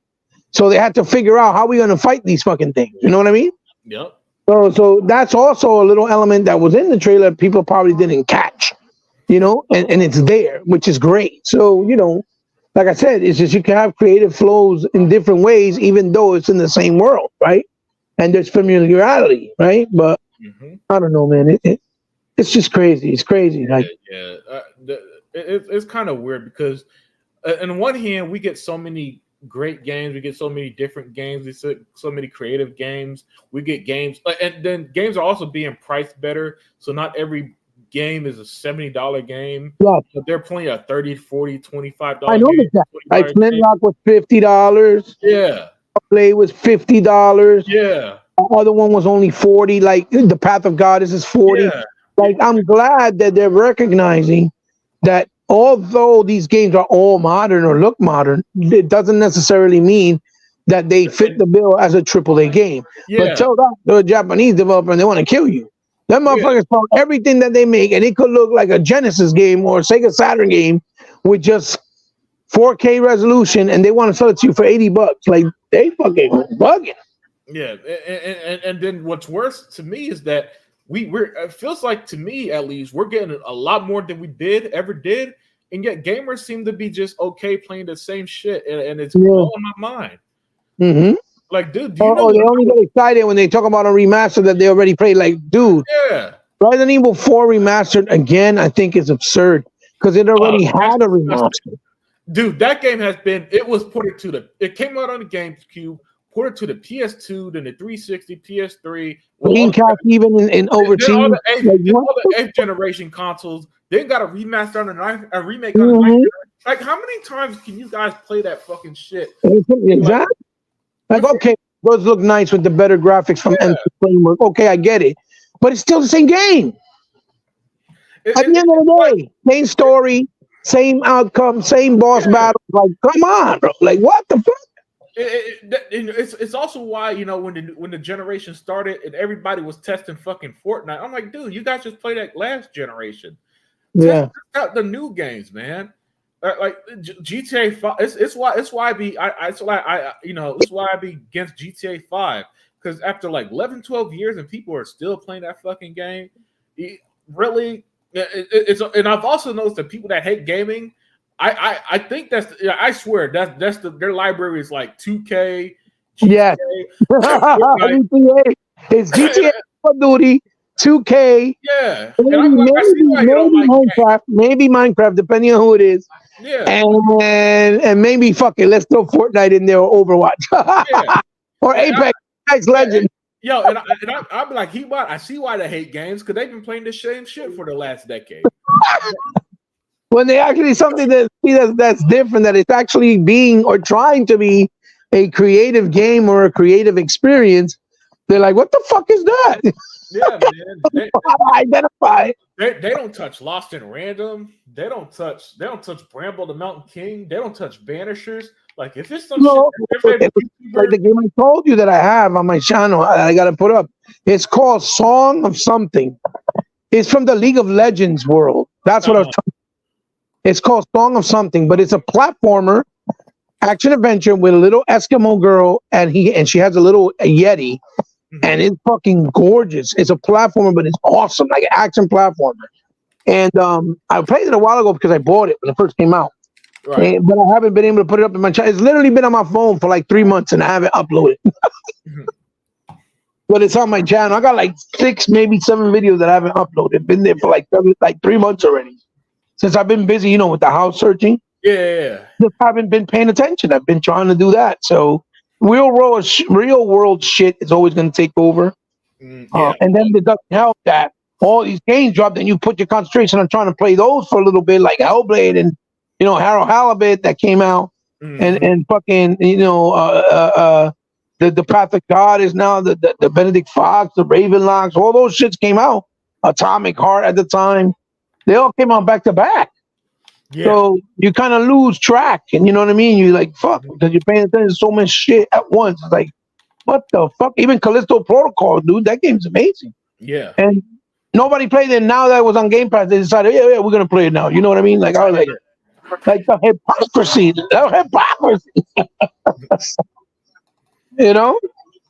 Go play No More Heroes 3 is awesome. I promise you. I promise you. Oh, No More Heroes 3? Yeah, that's a great Yeah, game. yeah, it's an awesome game, man. I mean, it sucks that you got to play the other two somewhere else. Yeah, I yeah. think you should have had all three on Xbox. They should bring them over. I I don't know think why the Suda other hasn't. were on Nintendo, right? Well, one was on Nintendo. Then they made another one for PlayStation. Then they made another. Like, there's like 4 games altogether. Because Oh, there's wow. even one that's like a top-down isometric, like that turtle game that came out for the Switch. Yeah. There's one like that too, Yo, and connect to the universe. with the the Japanese does that a lot. I don't know why they do that. Where even with like Final Fantasy would have it came out on Nintendo, then only on PlayStation, then some were Right, multi-plat, right. rolling up. I'm thinking that they're thinking like, okay, if we put one game on this one game on that platform, and one game on that platform, that'll give them a reason to buy all 3 platforms. I'm thinking that's what they're thinking. No, that is a very flawed logic. But it's flawed because most people that are on one platform want to play everything on that one platform. It is. Yeah. It's very true. Yeah. The only reason I get to play them is because I own all the systems because I wanted it for other stuff, right? Yep. That's different. But not everybody does that. Unlimited, got to keep it 100. Most people are happy with one console, and that's a fact. Yeah, they got their favorite console, and that's it. That's it. That's why they think, PlayStation is the best, and that's it, because they never really played on an Xbox, or it never really played on a Nintendo, or something like that, right? Yo, and for a number of them, man, there's nothing you could do that could get them off their favorite platform. Oh no, shit. That's like telling them to I don't know, to stop drinking if they're drinkers, or stop smoking weed if they like weed. Yeah, man. Hell no, they won't. Like, you crazy? What's wrong with you? You bugging? I know exactly what you mean. Hell yeah, bro. I have a friend of mine that he never played Xbox ever. And I told him, yo, dude, you do realize that the most popular game that you like, right? Mm-hmm. Which is Call of Duty, plays the best on Xbox. And it got its audience on Xbox 360. That's where it got popular and big. And you played it on PS3 and don't play any Xbox and refuse to try it. I was like, I just think you're scared that if you do try it, you're gonna like it, and then you're gonna want to switch, and you don't want nobody to know that you betrayed Sony. That's what I think. I'm dead ass, bro. He will never touch an Xbox, never. And yeah, he always talking shit. I'm like, dude, you gotta stop. Yo, hey, man, look, man. Phil talked about it last year, and people didn't want to believe him, but yo, a lot of these people, when they get their collection built on one platform, that's they ain't trying to budge. Which I understand, because I'm the same way with Xbox. The only reason why I got a PS5 because my brother literally gave it to me for free, and the only reason why I got a Nintendo Switch because I got it for super cheap, and I love Bayonetta, so I had to try Bayonetta 2 and 3. And damn it, those games are great, but it kills me that they're stuck on Nintendo. By the way, I saw the sales. Bayonetta 3 peaked at like 1.05 million copies. What a shame, isn't it? Xbox, for a console that has like 120 million units, and Nintendo fans love bragging about that. If only 1 million people bought it, just put the game on Xbox, please, and give it the 4K 60 treatment. Put it on Xbox, PC, PlayStation, shit. Yeah. Get a chance to play. I could get rid of this Nintendo, get it out my fucking house, because I love Bayonetta, but I hate the Nintendo. Like, Nintendo's just so behind the times. I can't stand the fucking thing. Right. But you're saying why? You're saying why? It's not like you're saying that you hate them literally because of as a company. What you hate is that they're behind the times. Yeah. If Nintendo made a fucking expensive console, up to date, with actual power and good, IPs that are new, you showing that power and showing that the technology and the evolving of technology, I guarantee you wouldn't feel that way. You would be fine. Yeah. A lot of people would. So I know exactly what you mean. It's not like you're just saying, "Oh, I hate Nintendo, fuck them," because you're just being an asshole. No, because most people I go, "Oh, hey, Xbox, they suck." It's just them being assholes, so they don't even play Xbox. They never touch one. They don't even know what it is or what it has to offer. You know what I mean? Yeah, man. It's a very big, different conversation. That's very different. Yeah, man. You turn on that Switch, man, and it feels like you're in 2005, not 2020. Mm-hmm. Yo, Vulgar 2 came out, and the first one is fucking hard as fuck. Mm-hmm. And part 2 came out. Yeah. Only $12.99 too, but I'm like so scared. That game is hard as fuck. It's fucking hard as fuck. Oh my god, it's so hard. I don't know. Have you ever played it in Sega Forever? Is Sega Forever still there, or did he fall asleep? He Or did probably he leave us? He kids. probably left What us. he be doing?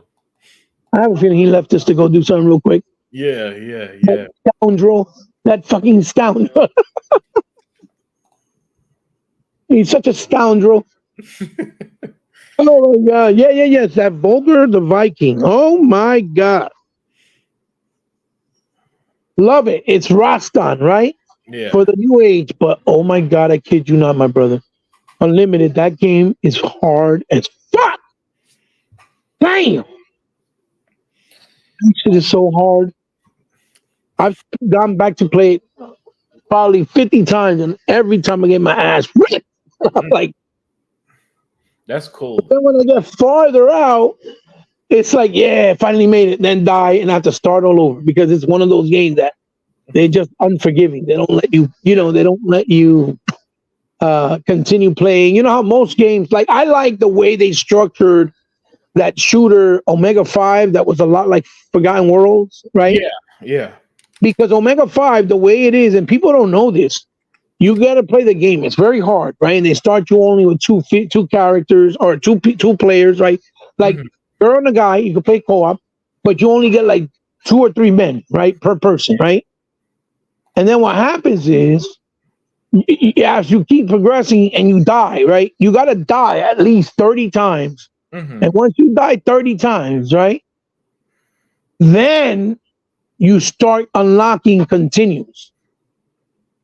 Oh, okay. They grant you actual continues, right?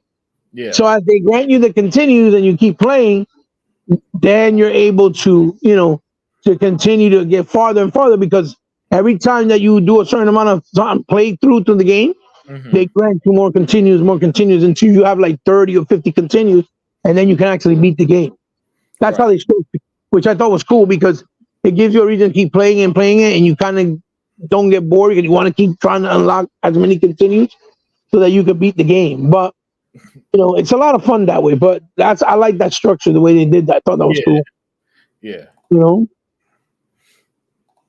But it is what it is. Sega Forever, where are you? Yes, Yeah, man. Well, I guess I could read Vontae's comment. He said, Yeah. Read it. Facts. I got like 5 or 6 games to end the year because my birthday and Christmas are so close. So I would play these games for the entire year rotation. Yeah. I have no choice. Yeah. That must have been rough when your birthday's like in November, December, around Christmas time. Bro, Monte is absolutely right. Dude, like I said, we would play the games and the cartridges, the actual sticker would fade out. Yeah. You couldn't see it no more. Like, what the fuck? That's how you knew you played the fuck out that game. What? Look, man, and if it didn't start the first time, you took that bitch out, blew on it a few times, and put it back in. Or got that Q-tip, some alcohol, clean it out real quick. Yep. Ooh, and it start working perfectly. Or how about this one with the disc games? You get the alcohol and put it on the paper towel and wipe it clean. Yes, sir. With microfiber cloths too. Yeah. Bro, we did it all. We put cartridge on top of cartridge to give it better weight to hold it down. Yep, I did that. We did all kinds of shit. We would use a spoon. Whenever we did like there would be like a segment where you had to press the buttons real fast. You just take a spoon and go and rub it on the 2 spoon, and you would get perfect every time. A bunch of shit, dude. We came up with shit because we had no options, bro. Yeah, man. We had to do that shit raw. Look, you listen. You had to make them games work for you, because yes, sir. It's not like now where I could just buy games out the ass and I have endless games to play. No, man. But again, it goes all back to what we said before. That's the reason why we have so much love and appreciation for games when we were growing up. That's why. And that's why when we see now, like, damn, bro, all these fucking games these kids got, and these motherfuckers always complaining. Always. Like, what the fuck? Is it me? Am I too old? Did I just think like an old man or what? I don't understand how with all these games, especially if you're on Xbox and you say the words, "I have nothing to play." No doubt. Like, okay, that's a you problem. Yeah. I mean, it's even hard to say that on a PlayStation and they don't got no Game Pass. So imagine on an Xbox. You see what I'm saying? Yeah, Like, it's almost saying black. that sounds almost like, oh no, this person retarded. They got no brain. There's something wrong with them. Like really? And then they'll be like, no, bruh. Is it a first party studio? Is it a first party studio game? No, there's no game. They're like, oh, so they don't count because they're third party or because they're independent. You know how ludicrous that shit sounds? It's absolutely crazy, man. But Mm-hmm. I don't get it. I don't get these modern gamers at all. It's crazy. Yeah, they be Imagine us at our age, right? mm-hmm. With all this freedom and all this options that we have now, right?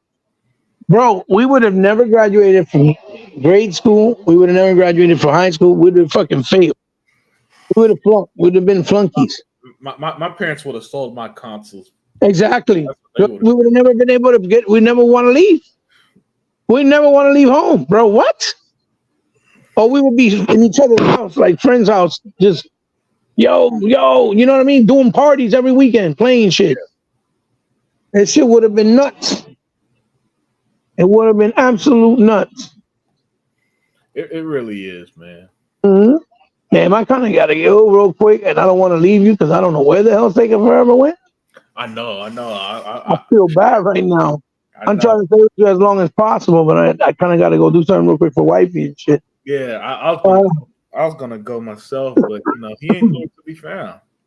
Yeah, I think he fell asleep because he takes medication. Remember that? Does he? Mm-hmm. When he does, why you think he does those long ass podcasts? Because he takes medication. He has to sit down and do some type of massages and stuff like that. Oh yeah. I know about the massage. I didn't know that he was. I didn't know he was taking medication. Hey, sorry. Yeah, I was on my phone listening. Okay. Yeah, No. I'm like, I thought you probably fell asleep. I was like, he probably out, man. No, damn, dude. It's only 6 o'clock. Yeah. But I mean, taking medicine, that'll do it to you. You know how it is, brother. No. Yeah, so I was on my phone listening. I gotta go too. I gotta make dinner. So You better tell me something. Yeah, I can wrap it up, dude. That's cool. All right. I'll come over later then. I want to eat. I'm hungry. No, that's what I gotta do. Yeah, No, but, we can sit here and talk about this all day because talking gaming is fun. It's just we got shit to do. It's already almost 1 o'clock where we are, but being unlimited, right? It's like 1 o'clock by you too. Yeah, no, it's 11 over here. Oh, is it? Oh, okay. Oh, yeah, you're an hour behind. That's right. Oh, yeah. So, just real quick, Vontae, man, thanks, brother. He said when I have kids, I'm getting that. I think he has read that. You're getting to what? He said he's gonna get Game Pass when he has kids. Oh, yeah, you're damn right. You're gonna get Game Pass shit. He said Game Pass and that's it. Yeah. Look, I've seen kids, younger kids, even saying that shit in the store. When like other kids, like, yo, you didn't get a PlayStation yet? Like, nah, bro, I got Xbox Game Pass and get Xbox. He's like, what you mean? Like, bro, you got mad games and you just pay $15 a month, dog. He bought. I literally saw a kid with his dad trading his Switch for an Xbox. I've seen it too. I've seen that too. Yeah. Not a lot, but I've seen it. Yeah. Yo, and that kid was happy. Oh yeah. He wanted his Forza and nothing was stopping him, man. I was happy for that kid. Oh, you go, little man. But the two kids I'm talking about, they were teenagers. Yeah. They worked at Walmart. And he goes, yo, why you didn't get a PS5 yet? Because I think one of them had one.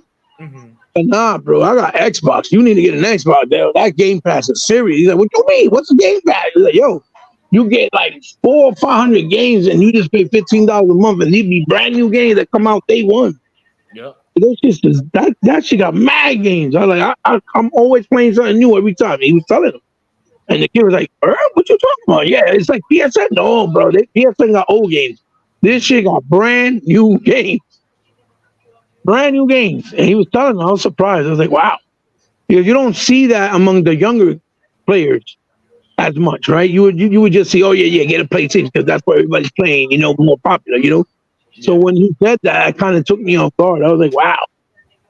Yeah, so I love to see it. In my family, I'm the biggest gamer in my family by far. So if they have gaming needs, I just say get an Xbox and get Game Pass. It's the Netflix gaming. All I say is the Netflix of gaming. They get it. They're like, oh shit, that sounds amazing. and boom, I just converted some people to get Xbox and Game Pass. Right. I just tell people, especially the casual gamers that I know, just get a Series S and Game Pass. That's all the combination you need. Because they don't mind, cause they could handle spending $200-300. It's the $500 consoles that they don't really just jump into easily. Yeah. You know, so the Series S, like you get the Series S for like 200 sometimes. Well, look, my daughters, they're not like Aria, right? You know, my niecey over there from, Second Man's daughter, right? Aria plays a lot of different games, right? She's into RPGs and she likes the Overwatch stuff.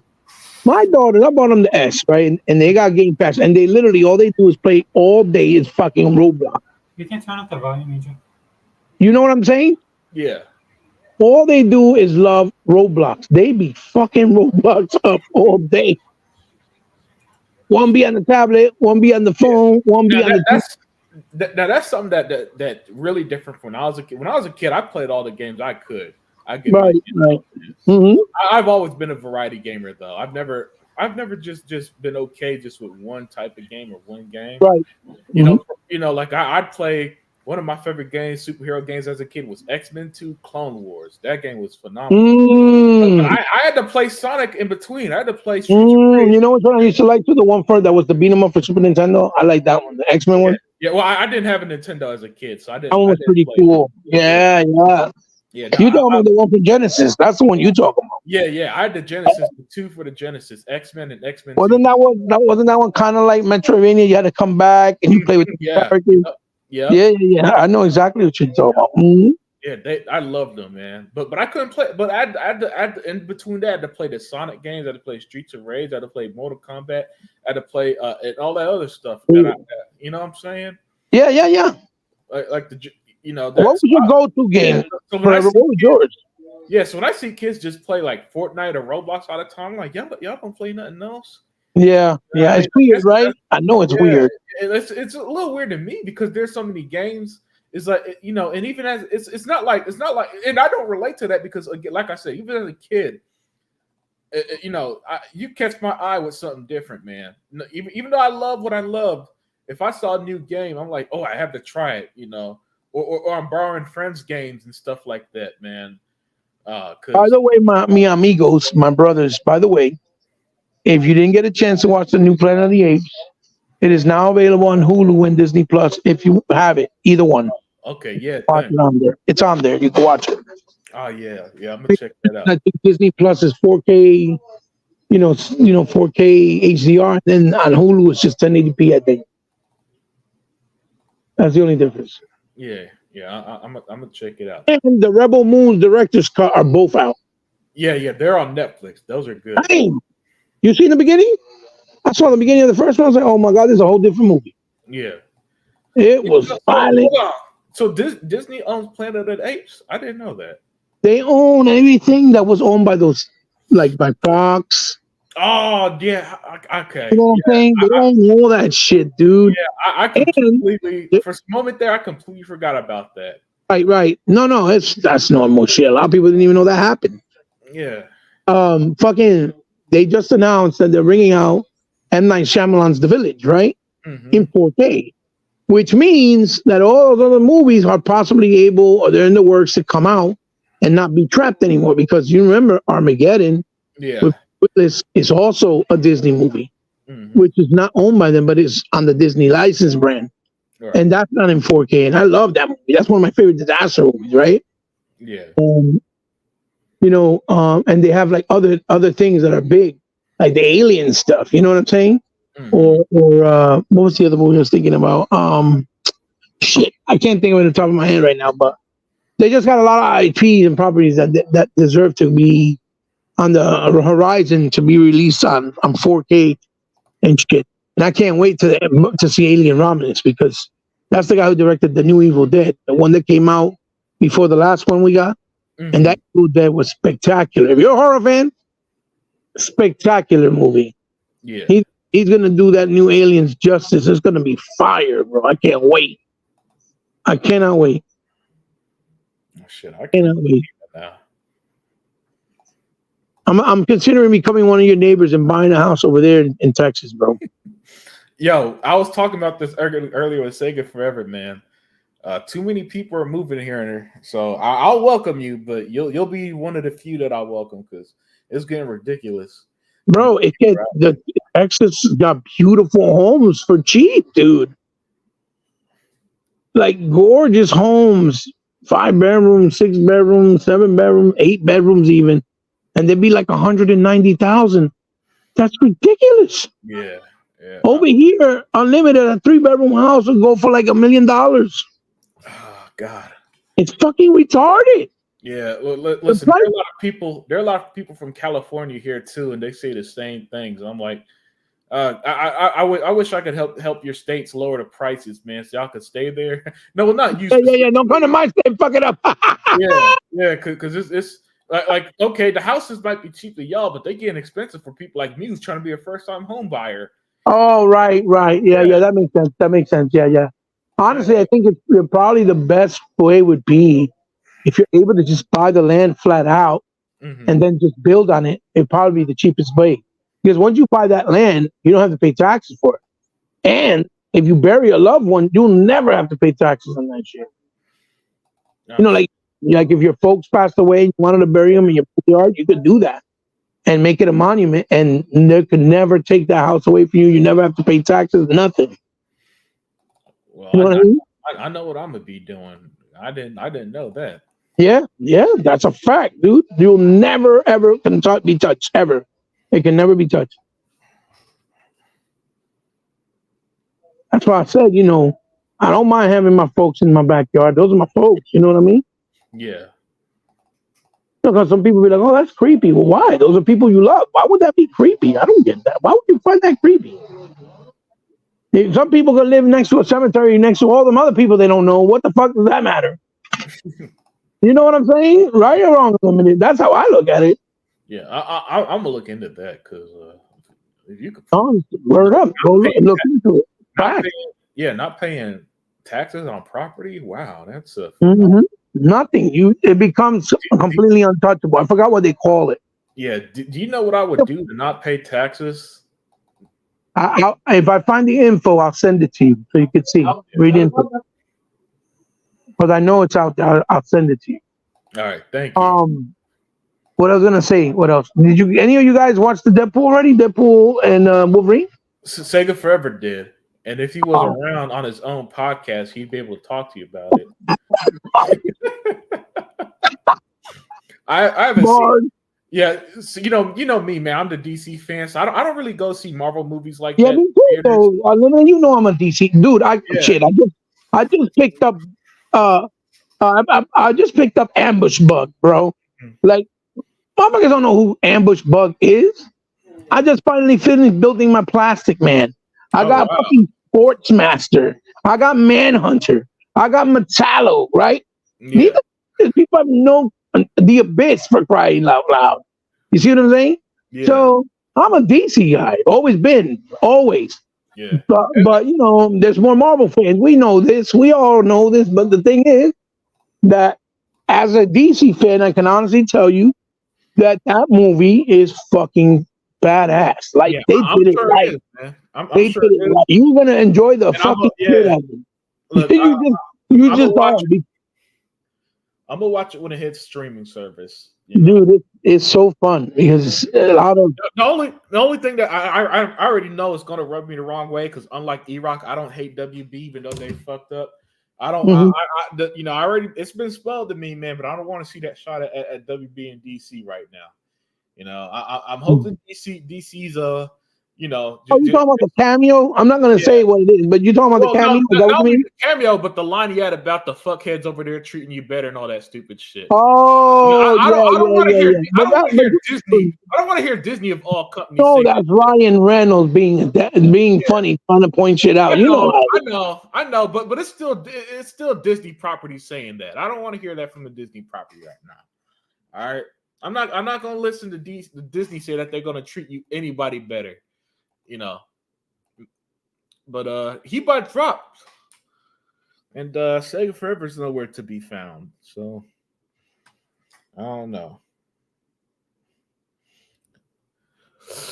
Oh man, Well, hopefully Sega Forever could get Hebop back in, so we could finish our conversation. Oh my goodness, I'm tired of this shit being recommended to me on YouTube. Yeah, I got no interest in this shit.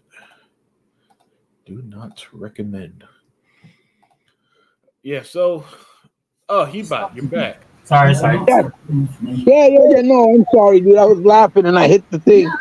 No. But that's all Ryan Reynolds. But I know Yeah, exactly what you mean. That the I Marvel know. fans, It's just the whole Disney. It's a Disney property saying that. It's just I don't want to hear. Right? right. But also the Marvel fans are like the fanaticals, like the real Yeah. cheaters. Oh yeah, They yeah, use it as a yeah. talking point. Yeah, Like, they're yeah, using it as ammo to on those fuck DC. DC. Right. I know exactly what you're talking about. Kind of like what the PlayStation guys do with Xbox. Oh yeah, because I was about to hit them with a low blow. I was about to say, man, I hope they make Spider-Man gay just to piss him off. You know what I'm saying? I was about to hit him with the low blow when they were doing that shit, man. Well, I saw you play Spider-Man 2, bro. He's really not too far from it. That's all I'm Yeah, gonna say. I was going to tell you. I hope they make Spider-Man gay and he make out with his fucking boyfriend. I'm On the sorry. next When Spider-Man I movie. played those segments where he was talking to Harry and they were both riding a bicycle in New York City, that shit was suspect as fuck. I was like, yo, what the fuck is this? Riding the bikes in the city, and then they go into the damn old gym and they're talking, sitting down next to them. I thought they were gonna kiss. I was like, if these two motherfuckers kiss, Yeah, I'm breaking this disc in half, and I'm never buying another Spider-Man game from Sony ever again. yeah, and that right there is why I don't buy Sony games at more than $20 because it's like that. Shit, I don't blame you. I do not blame- I'll see that stupid shit and I'll never play it again. Hell, bruh. to be honest, when I heard that they used spray paint as deaf girl and all that shit, I'm like, yeah, I'm not buying this. Yeah, because you're the deaf girl that's friends with the Asian guy and this black dude, and the Asian guy wants to ask the black guy, which is his boyfriend, to the prom. So she helps him. And they got the gay black guy trope. Yeah, that's a pass for me. Yeah, I don't know why they do. Yo, you notice that? Yeah, Sony in all of their games make the gay person be black. I don't know why they do that. Not only Sony, Marvel did it with the Eternals. The black guy was gay in that movie. Right. You're right. I forgot about that. Yeah. That's why I didn't watch that bullshit. Yeah, I despise that trope. You know what I'm saying? Listen, I would rather not have black people in this stuff if you just gonna make them gay. Yeah, for real. I'm gonna break a lot of people's hearts saying this, but black people are not really LGBT allies. I'm gonna be real with you. The black community don't really fuck with gay people like that. You know? Right? No, that's a fact. That's a fact. Like, dude, most black people. We grew up in the church. You think that motherfuckers are really? You know what I'm saying? You think the black community Rican people, bro? Like we're very machismo. Like we don't fuck with that shit. Rubs us the wrong fucking way, bro. Like you could be gay all you want, but keep that shit in closed doors. Don't bring that shit here. Yep. You know, like, and it's not because we hate them. It's just, bro, we don't believe in that bullshit. You know what I mean? God made Adam and Eve, not Steve and Adam. That's not what he did. You know what I'm saying? And that's that's something that people don't even realize. We're gonna end up getting Sega Forever's channel deleted talking like this. we gonna come back like, yo, what the fuck? What the hell happened to the all podcast? YouTube. I forgot we're on fucking stinking YouTube. Yeah, we're gonna fuck his channel up on accident. They're gonna be like, I cannot believe I was arguing. Yo, I was arguing with fucking Jay Long on Twitter.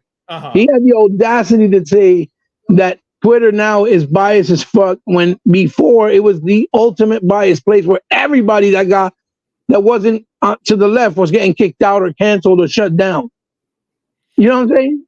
Yeah. Well, look, bro, how you saying? I don't. Somebody telling somebody, look, put that down, take it down because it's not appropriate, or I'll take it down. Does not mean they're canceling somebody. You see what I'm saying? Yeah. That's completely different. You're being told up front. You're not being threatened. You're just being told that's not cool. Don't do that. Take it down, or I will. You don't want to do it, I'll do it. No problem. But that's not being biased.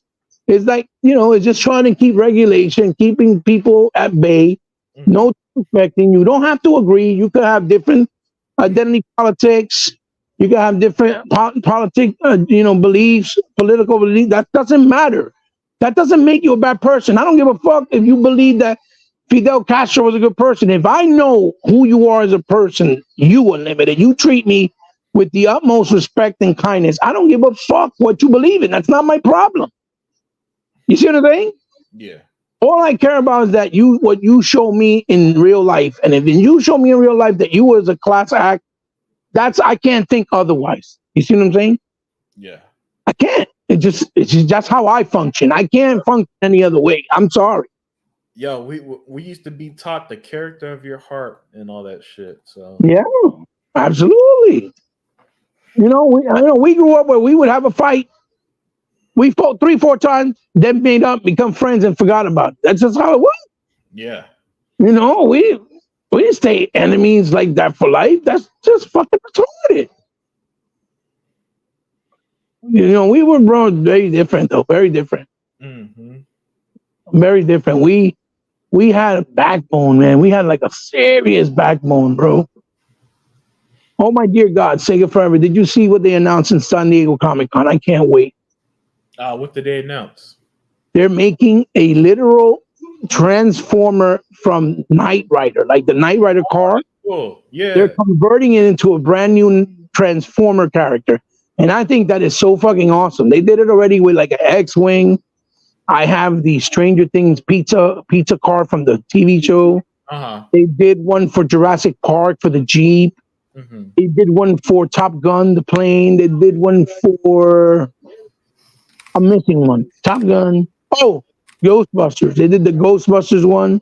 Mm-hmm. Where the Ecto-1 turned into a robot. Imagine seeing a Ghostbuster movie where you're fighting ghosts and you also have the Ecto-1 turned into a robot to fight other types of aliens that are robotic. That would be fucking dope as fuck. Yeah, that is. That shit will be wicked. What?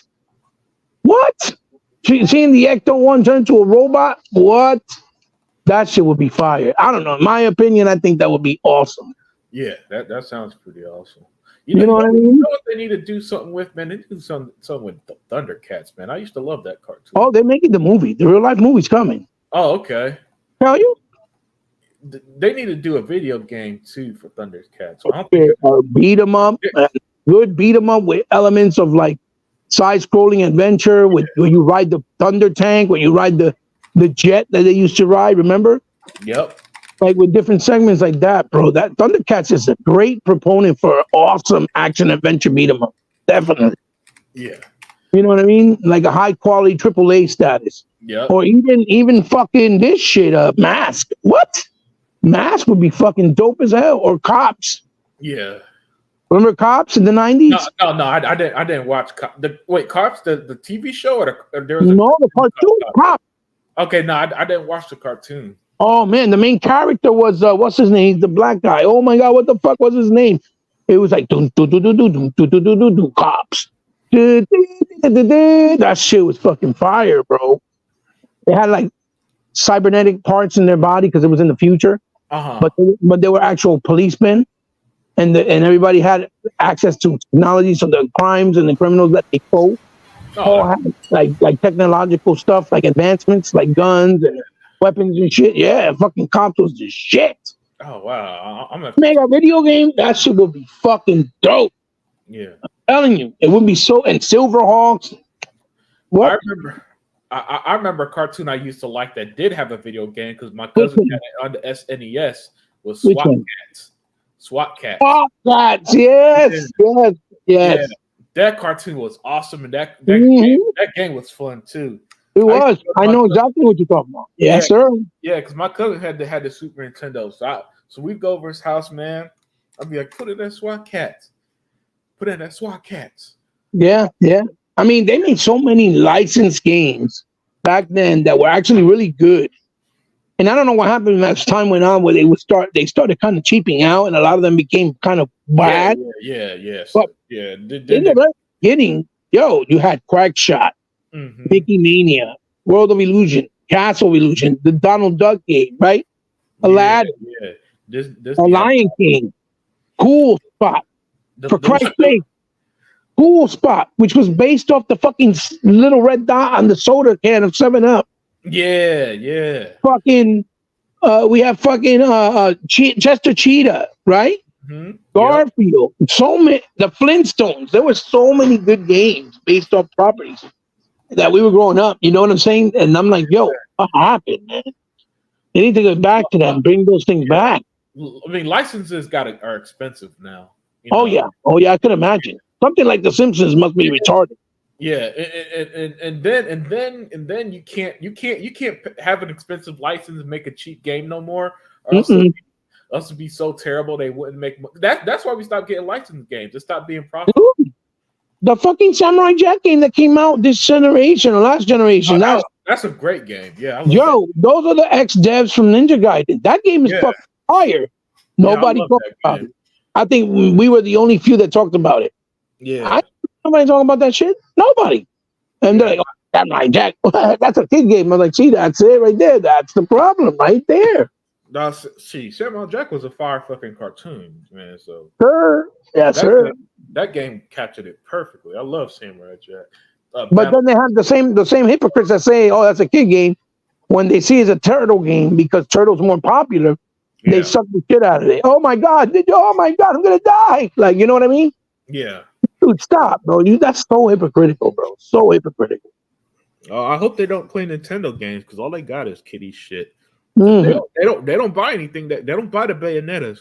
Because when I saw the social Bayonetta, I was disgusted. I was like, no, Nintendo fans. They I don't care that you guys bought Mario. Like, y'all gonna buy Mario regardless. But it's like us buying Halo. I get that. Yeah, but the fact that barely 1 million bought Bayonetta 3. Yes. Come on, man. That's the shit that, like, if you think I make fun of Sony for Sony fanboys for trying to pretend Stellar Blade selling less than 1 million was a success. What do you think I think about the Switch, which they say has 120 something consoles sold or something? Yeah, only about 1 million bought it. Barely over 1 million he bought. Yeah. Well, remember Marvel vs. Capcom 3? Oh, Marvel Ultimate Alliance only sold 1.5. Marvel Ultimate Alliance 3 only sold 1.5 million. Like, why are these games stuck on Nintendo? You know what I'm saying? Once they saw those numbers after like 3 years, all right, we're gonna put it on another platform so see if the game have more life somewhere else. Yeah. Do what Kena Bridge of Spirits had done. The game didn't really sell on the PS5, but it's coming to Xbox. And you know what I did? I pre-ordered the physical copy. Yeah, I bought it. I bought it physical. I'm waiting for mine too. I bought it. It's paid for. Yep. Yep. I did the same thing. Matter of fact, I got a quick tidbit for you and from Sega Forever. That new Konami shoot 'em up, I think it's called Cyros. Comes out August. It comes out August 6th, and there's a physical copy for it. You can get it in Best Buys, I think, and in Amazon. But it's only a couple of days left. Order it. Yeah. You know what I'm saying? Yeah, it's only $30. $30. Yeah, I'm gonna keep an eye out because Kena was what $40, I think. Yeah, it was 40. We're getting everything with it. Yeah, and I can't wait to play it. You know. Oh yeah. The PlayStation fans might have bought it, but I sure did. Yeah, I bought it too. So like, do that with Bayonetta, do that with Marvel. Like those games, when these Astral Chain sold 1.3 million, put that on Xbox. Right. I know Platinum Games and Xbox don't have the best history, but listen, when these games barely sell, matter of fact, I think Astral Chain sold like 100,000 copies. Yeah, what was that? It was really bad. It was Astral Chain.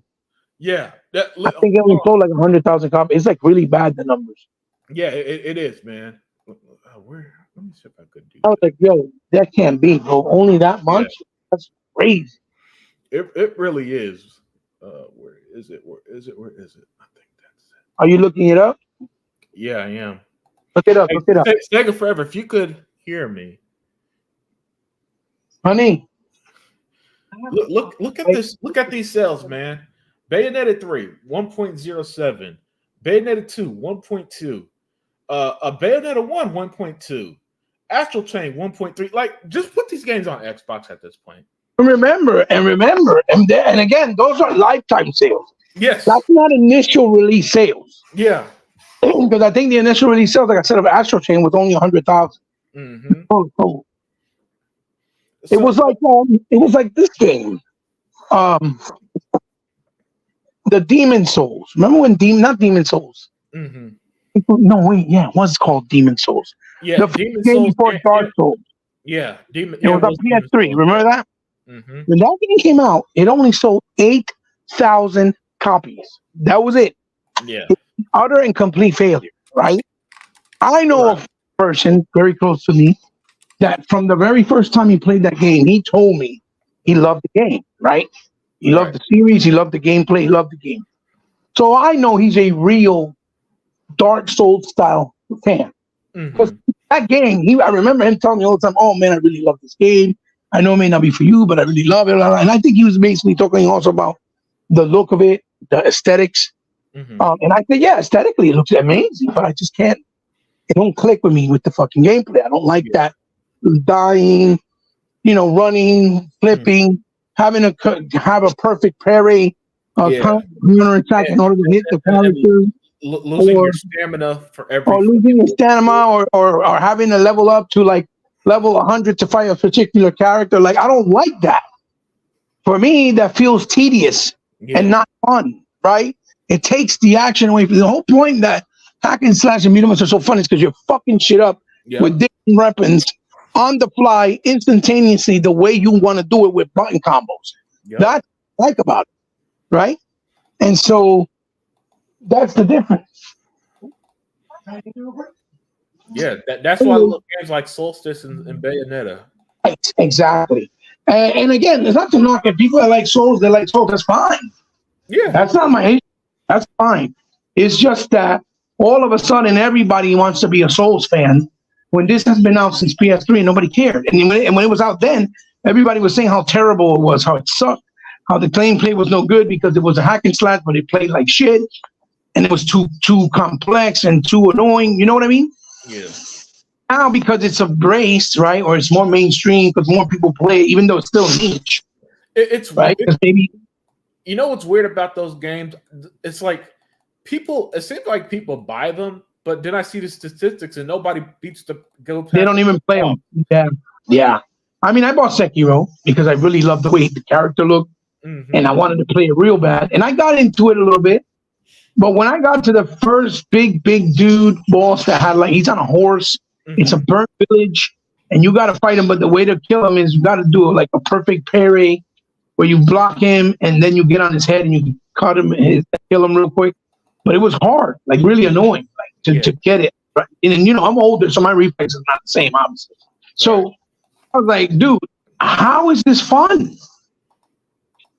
How is this fun? Then I'm fighting a small character that looks like a regular basic character, and I have to hit this motherfucker like 20 times before he dies. Yeah, and then he hits you once, and you're dead. And then he hits you once, and he takes like half your energy away. Like, bruh, how is this fun?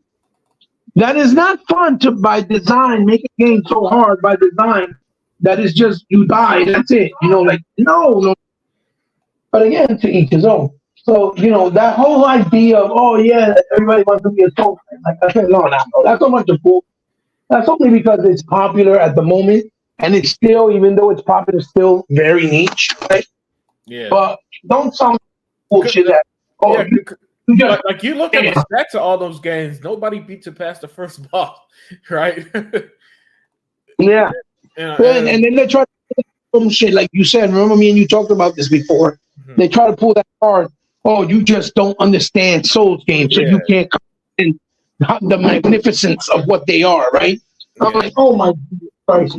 They're so magnificent that you can't climb up rocks, you can't swim, and you die just by going in the water. Like, what's so magnificent about it? That feels dated to me and unrealistic, to be honest, because you're fighting big ass creatures the size of a building, but you can't go in the water. Yeah, how does that sound? You know what I'm saying? So I'm like, dude, stop. You like the game, you like the genre, I get it, but stop acting like it's the next thing to Jesus Christ, because it isn't. It really isn't. You got to stop. So, but you throw it in their face with the truth and tell them, and call them out, and then they're like, oh, no, you're just a hater. You just mad. Nah, you just can't play it because you don't know how to play hard games. I'm like, dude, I came from an era that you get 3 men, 1 quarter, and you have to beat the whole game with 1 quarter. And if you didn't do it, you just died and have to put more quarters all over again and start from scratch. Man, Don't tell me about games being hard. Can you stop? some of the games you just died in 1 hit. Yeah, 1 hit. Yeah. 1 hit. 3 man, 1 hit, 1 quarter.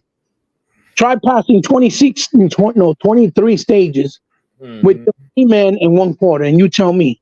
And the only way you get an extra man is if you got enough points, or if you did a perfect run on certain levels, and you would get like maybe 1 or 2 extra men to continue going forward. Yep. Then you tell me if a game is hard or not. That's how Shinobi was. I got so good at Shinobi, I would beat the game 1 quarter, and that game had 20 levels, and 1 hit you would die, and you would start off with 3 men, and literally no continues. The continue was if you put more quarters, but sometimes they start you from scratch. Later on. So I tell people, you don't know what you're saying, bro. Like, stop it. I have no idea. No fucking idea. Ninja Gaiden, the NES version, that shit was a fucking monstrosity. Yep. Oh my God. If you didn't jump at a certain specific time, something would keep respawning and kill you in the middle of the air every time. That shit was so annoying, that game. And so hard. It's like I said, it's like Vogor. Vogor is so challenging, but it's not by design. It's because the game is just fucking hard. Yeah. You know what I mean? You got to learn the patterns, and you got to learn how to be quick and how to kill certain characters with certain weapons, certain magic, certain time at a certain point. But you don't die because you're not leveled up. You see what I'm trying to say? Right. You don't die because you don't have a specific sword. You don't die because you don't have a specific armor on. No. You die if you don't know how to counter and fight at a certain time when the characters come out. You got to learn the pattern. It's different. You know what I mean? Yep. Which is really different. And those games are just tough as balls. Yeah, man. So honestly, some of those games are so tough. I don't remember having fun with them. I just remember being pissed off. Like the Lion King. The Lion King was so fucking hard. I used to rage at that game. I'm not gonna lie. that game was so damn hard. It used to just piss me the fuck off. You know, I just where's Tina? Wait, where's his stand? Where's the stand for him? Okay, the stand for him is missing. You didn't see that? Did it come out for the figure? I just stole. I got it. You got to put the stand in there. No. It's probably in the car. Well, I don't know what to tell you, Phil. Yeah, I stole something. I'm trying to make sure that it got all the parts and it's missing something. Yeah. Yo, Sega Forever, man. I'm about to call it a night, my dude. Yeah. It's yeah. So if you're there, it's getting late. Yeah, if you're there, man, I'm about to log off, man. I was going to wait until you came back, but thank you so much. I don't got time to do a 2-hour intro today. I'll do this. We'll just exit out because I gotta go. All right, guys. Thanks for being here, everybody. Thank you so much, my brother. Explaining the origin